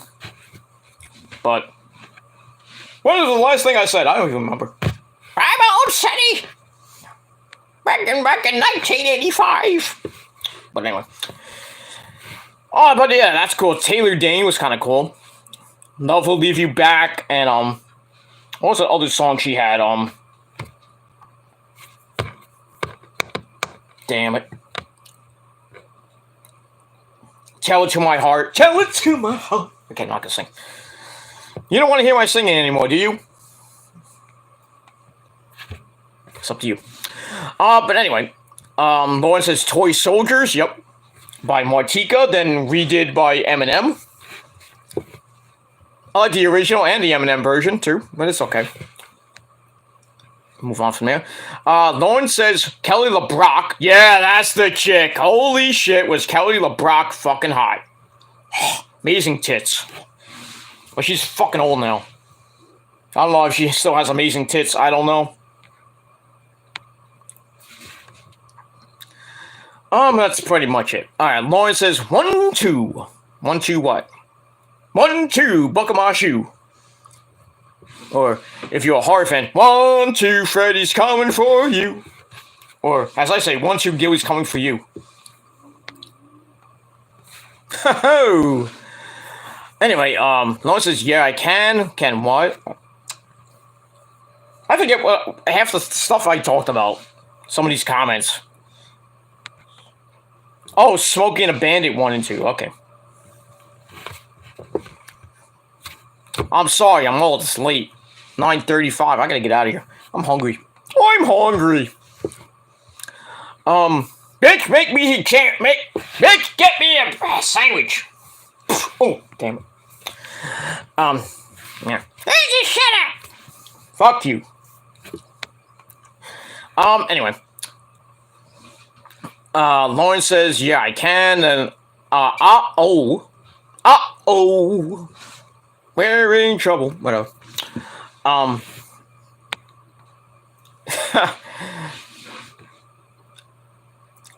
What is that face there, Nick? What's going on there? Do I have to beat you up?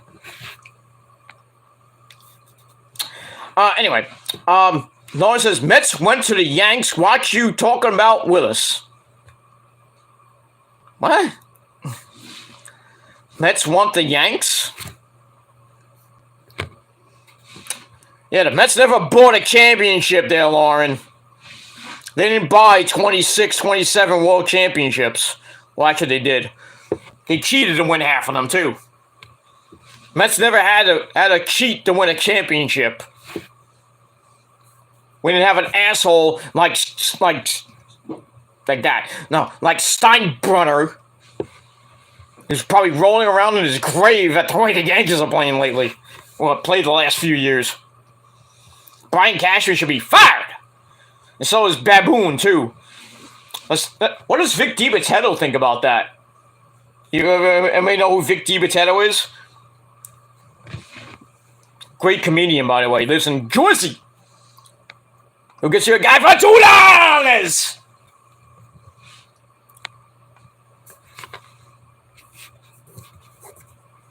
It is what it is. We'll move on. 3.5 hour great fucking show. I'm tired as fuck. Alright. We'll move on. Okay, Lauren says, Fear the movie. Oh yeah, I remember that movie. Is that the one with Mark Wahlberg and Reese Witherspoon? Daisy, get out of my pussy. You know? No, she didn't say that. But I think that's the movie. Yeah, I think it is the movie. Fear the movie with Mark Wahlberg and Reese Witherspoon. When Mark Wahlberg is a bad guy. The Marky Mark days of Mark Wahlberg. I mean, great actor. I love Mark Wahlberg movies. And everything like that. You know, Mr. Rockstar, the movie.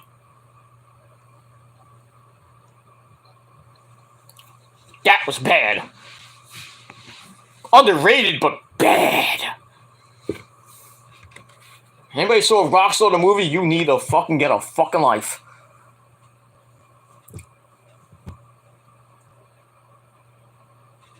That's all I gotta say about that. Alright, we'll move on. Alright, we're gonna finish up, because I gotta get out of here. Anyway. Where am I? Okay. Lauren says she'll be there maybe for my late night video. We'll see. I'll see how I feel. Lauren says Cameron from Ferris Bueller is doing TV shows now. Somebody, you gotta link me to that. I gotta see what Cameron looks like now. Fucking old as fuck. Old as shit. Like Wanakaka, whatever it is. Probably looks old as fuck anyway. And then, the chick, Sloane Peterson, what was her name? She was hot back in the day. I forgot her name. But anyway, move on. And, back in the day, a lot of people still, if you met me back on the street, you think I looked like Matthew Broderick. From the early version of Matthew Broderick. From the War Games era. War Games! No, not that War Games, Regal. Back in the early, the Ferris Bueller War Games era, Matthew Broderick. That's why people say I look like him back in the day. Then people say I look like my dad. I get that every time I go into my dad's job. People come in and say, which one of you is Mr. I'm not going to say my my last name. I won't say it, but which one of you is Peter Sr.? You look like your dad. I'm like, yeah, I look like, every time they say that, it's like, I wish I had a fucking $5-10. I'd be a fucking rich man. But I'm, not that rich, but, Thank you, Lauren. But yeah. Every time people come into my dad's job, they say, hey, which one of you is Peter Sr.? Right? And I go, you look like your dad. I go, well, he's in the back. He's like, you look just like your dad. I was like, yeah, look, I'm the sexier one of the group. And they go, it's funny. It's true, though. My dad's old, but, I digress. Alright. Yeah, we do gotta get out of here. Okay. Alright, Lauren, Nick's back. Where the fuck were you? Oh, you were on J-Man show. So, I don't know what all the stuff you were doing at the time. That's fine. You still get double pay. Of course. Oh, Alan Rock is Cameron. Okay. Okay, Nick is back from wherever he went. Put, some, a laughing face. I thought that was a cringe face. I'm like, then he put a question mark. What else here? Mets won a yank, if you know what I mean. You're bad. You're an animal, Nick. You're a fucking animal. You know what the Mets are gonna do this year? They're gonna Goldberg the entire league. They're gonna Goldberg the league. But it is what it is. Maybe later, if I have enough energy, I'm gonna Goldberg Groza. Not like, well, never mind. We're gonna get out of here. Alright, Lauren says half of the Mets went to the Yanks. Yeah, mostly. I saw a video saying that Michael Gutfodo might be going to the Yankees. Oh boy. Let him suck there too. He had good years with the Mets, and not really last couple of seasons, he has stunk. So, go play right field for the Yankees, Conforto, and suck there too. We don't need you. He didn't need you, Eddie. Anyway, Lauren says Alicia Silverstone, boy, was she fucking hot back in the day. Those 3 amazing videos of Aerosmith, great shit. No, Alicia Silverstone, I don't think was in Fear. I think it was Reese Witherspoon. You're thinking of The Crush, I think, Lauren. I could be wrong, I don't know.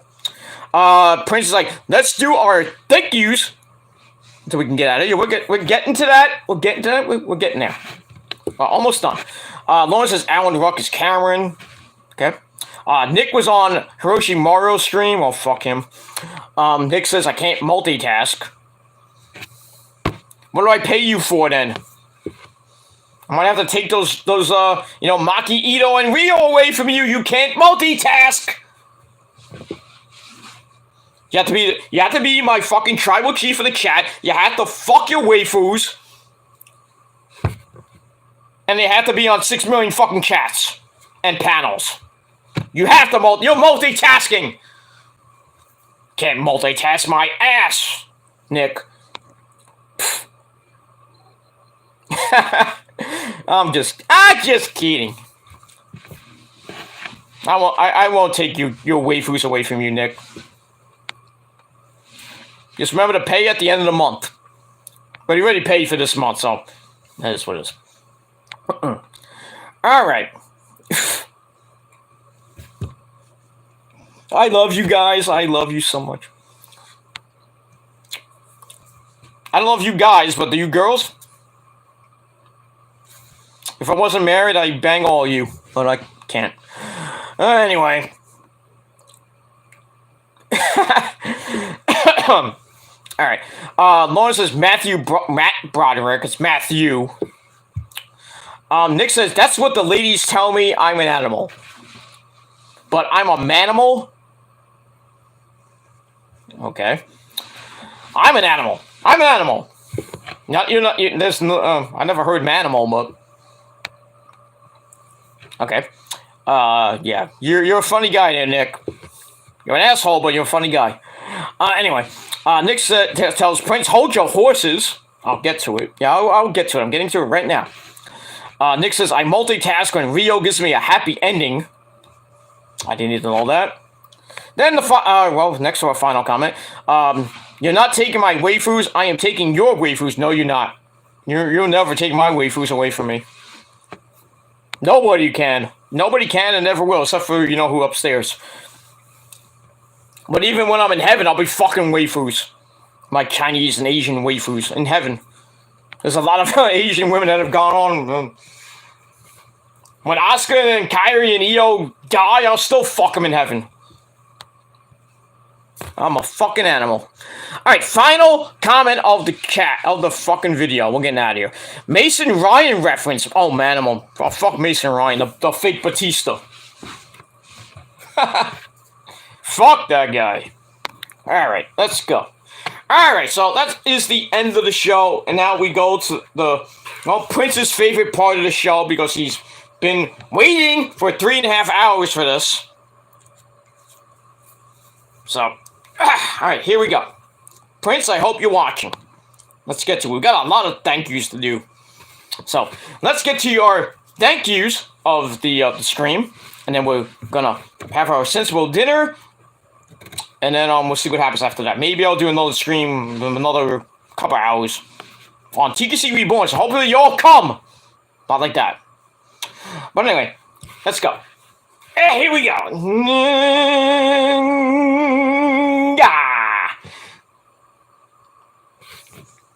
Oh, I forgot. I did it wrong. I'm sorry. Let's do it again. And here we go.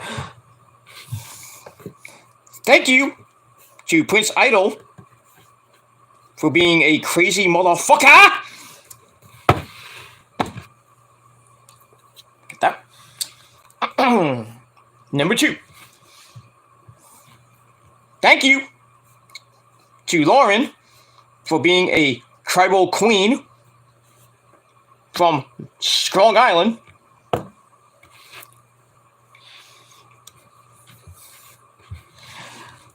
Anyway, we'll move on. Number 3. Here we go.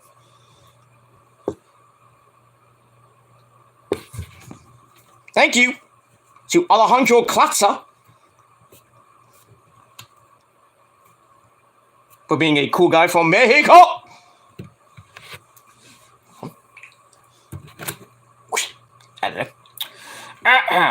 Alright. We got a lot to go. I'm gonna lose my voice, but it's okay.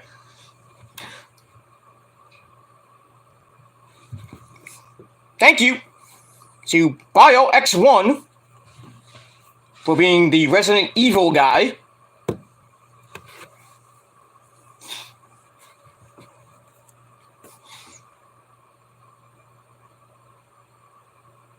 I gotta look at this now. I had so many people. Give me a second. Alright, got those guys. I gotta go way back. I gotta go to the beginning of this fucking video. Okay, we got.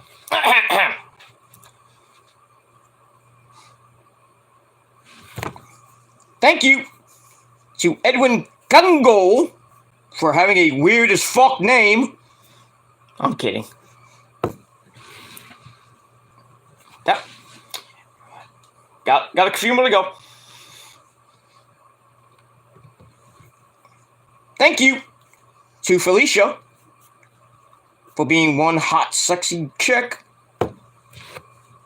I know she's just a lesbian, but I'm teasing. I'm gonna get my ass handed to me. I don't give a shit. But thank you, Felicia, for coming. Let's see. Anybody else? We got that. Got that. Okay, let's see. Oh, I think we got one more, I think. Actually, we got 2 more. Actually, 3 more. Wow, we got a lot. God damn it. I love you guys. Let's see here. Okay. Thank you to Mr. Pickle for having a cool name.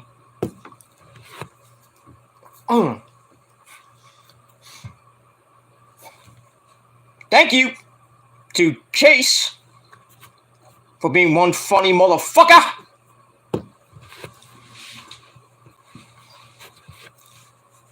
Let's see here. Did I get all that? I think I did. Let's see. I know I got one to go. I got one more. I got a special one to go. Let's see here. Let's see. I gotta go through all these fucking comments. Okay, we're okay. The final one of the stream, and then we're getting out of here. Final one. Drum roll, please. Thank you to Nick for being my best friend for 6 goddamn years. And there you go. And that is your thank yous of the stream. That's it. And we move on from there.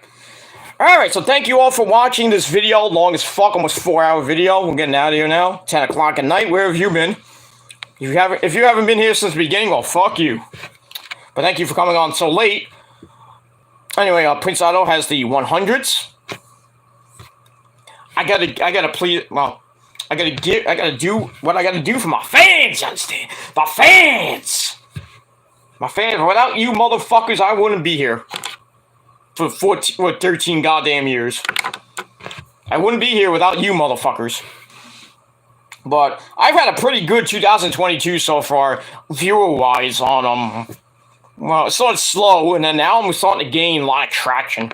I can't be here every day. I know I'm not going to get the viewership that Joe Cronin gets, or that egomaniac Yank Braves fucking asshole fan, JD, who fucks his cat. Oh, you think I rape cats? JD fucks his cat.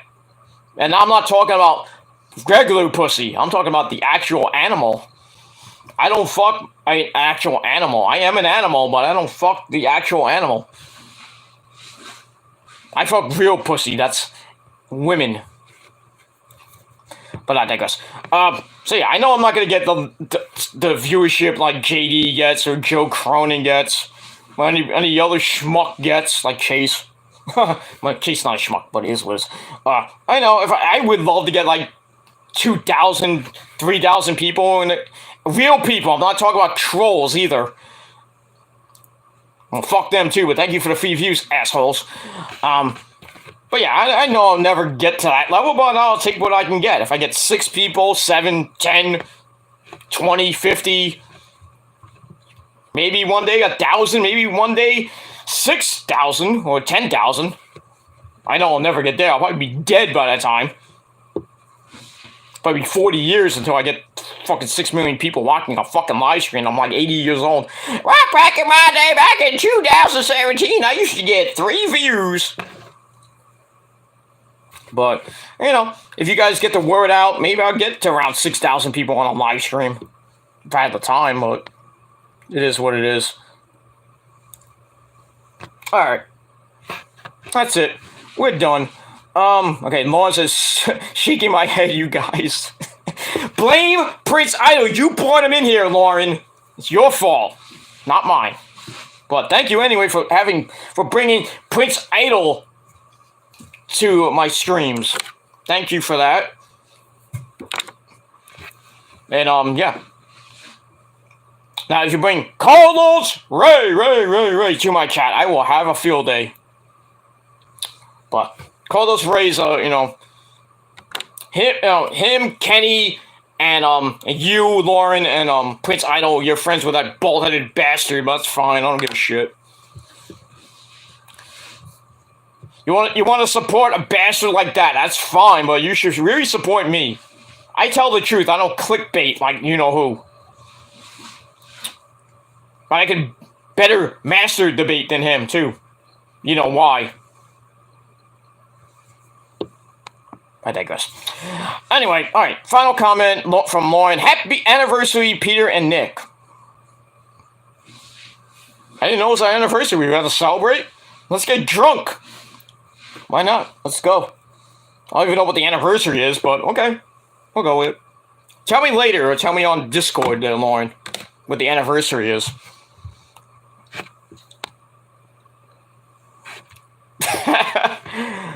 Anyway, Prince Idol says, "Hey, I'm the best thing. I'm the best thing that ever happened to your channel."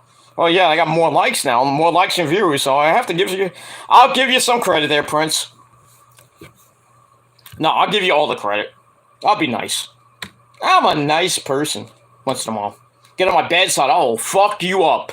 I will verbally rape you, another asshole. Not, you know what I mean. Rape, whatever. Rip and rape you, a new asshole. Alright, now that's gonna get cut. Like, and clipped. I don't give a shit. Hey, you wanted to rape a kid? Not a kid. Moron. We don't know who that guy is.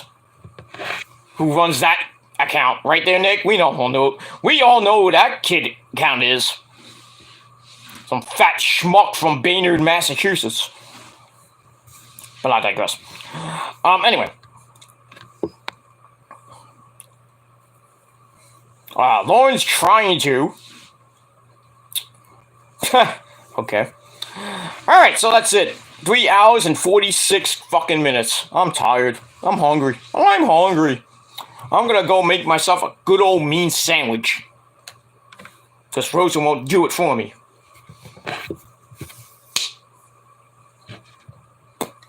It is what it is. I'm gonna go make a sandwich. I'm gonna rest up a little bit, and then maybe around another couple of hours, maybe I would say 2.5 hours, we'll come back with our Super Bowl predictions on TC 218. So come on back in about 2.5 hours. So go on and grab yourself a cold beverage. Nice late, well, not late, but grab yourself something to eat. Yeah, if you want, you can go have some good sex if you want. I don't give a shit. It is what it is. Go do what you gotta do, and then hopefully you guys come back on my TGC Reborn channel. Link to the channel is down below. Hit the bell to get notified when that video does go up. If I have the fucking energy to do it, I think I might, but I'm fucking tired.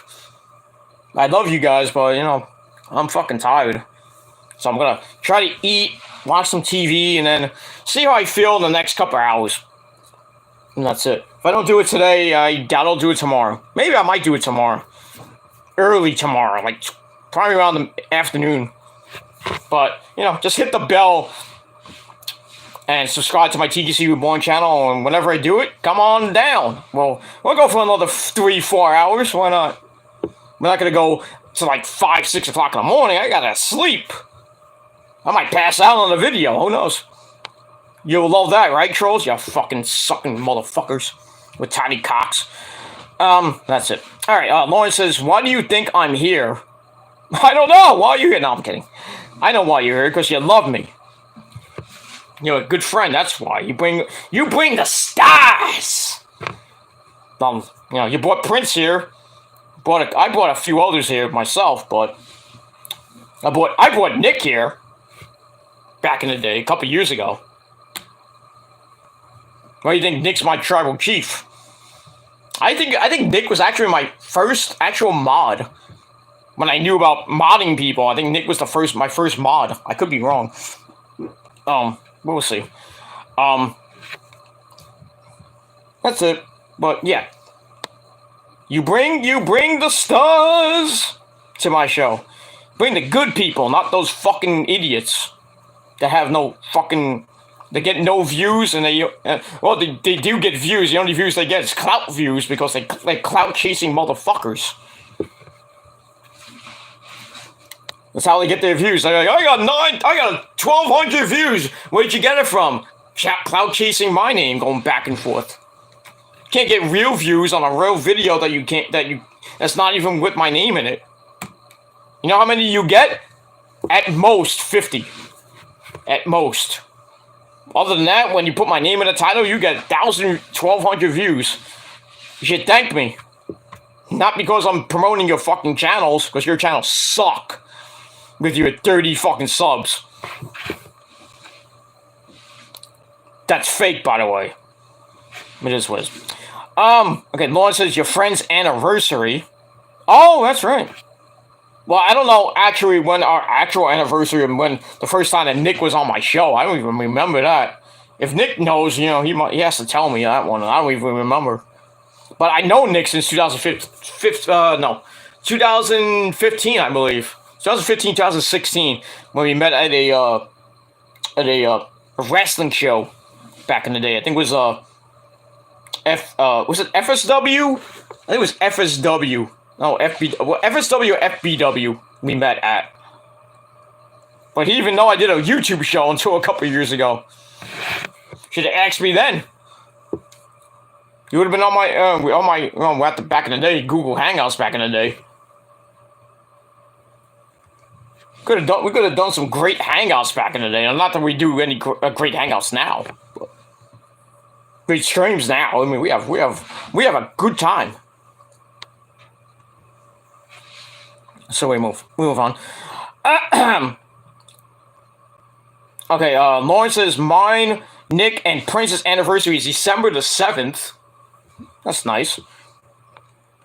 Cool. Alright, Lauren says, go relax. I'm going to go relax right now. And final comment from Prince Idol. Thank you, Lauren. Oh, you're welcome. For her. Alright, so that's it. I'm out of here. Let me face it, friend. Let me breathe. Alright, Prince Idol says, love you all, Rockstar Prince Idol. Yeah. That's it. So, that's it. Thank you all for watching. Once again, if you're tuning in now, 5.5 out of 10 stars for Raw. That's it. Thank you all for watching. Thank you to everybody who came in. Thank you for all the likes, the real likes, not from me. It is what it is. People's like, oh, you're gonna get 17 likes now. Fuck you. I get more likes than you in real likes, not from me. You can't prove it, and you never will. Because you can't prove anything else. I can. I give receipts, motherfuckers. In more ways than one. That's all I can say about that. Hey, Wrestling Cat's here. What do you want to say? Got something to say there, Wrestling Cat? You're gonna go in the kitchen. Alright, I'm gonna feed you in a minute.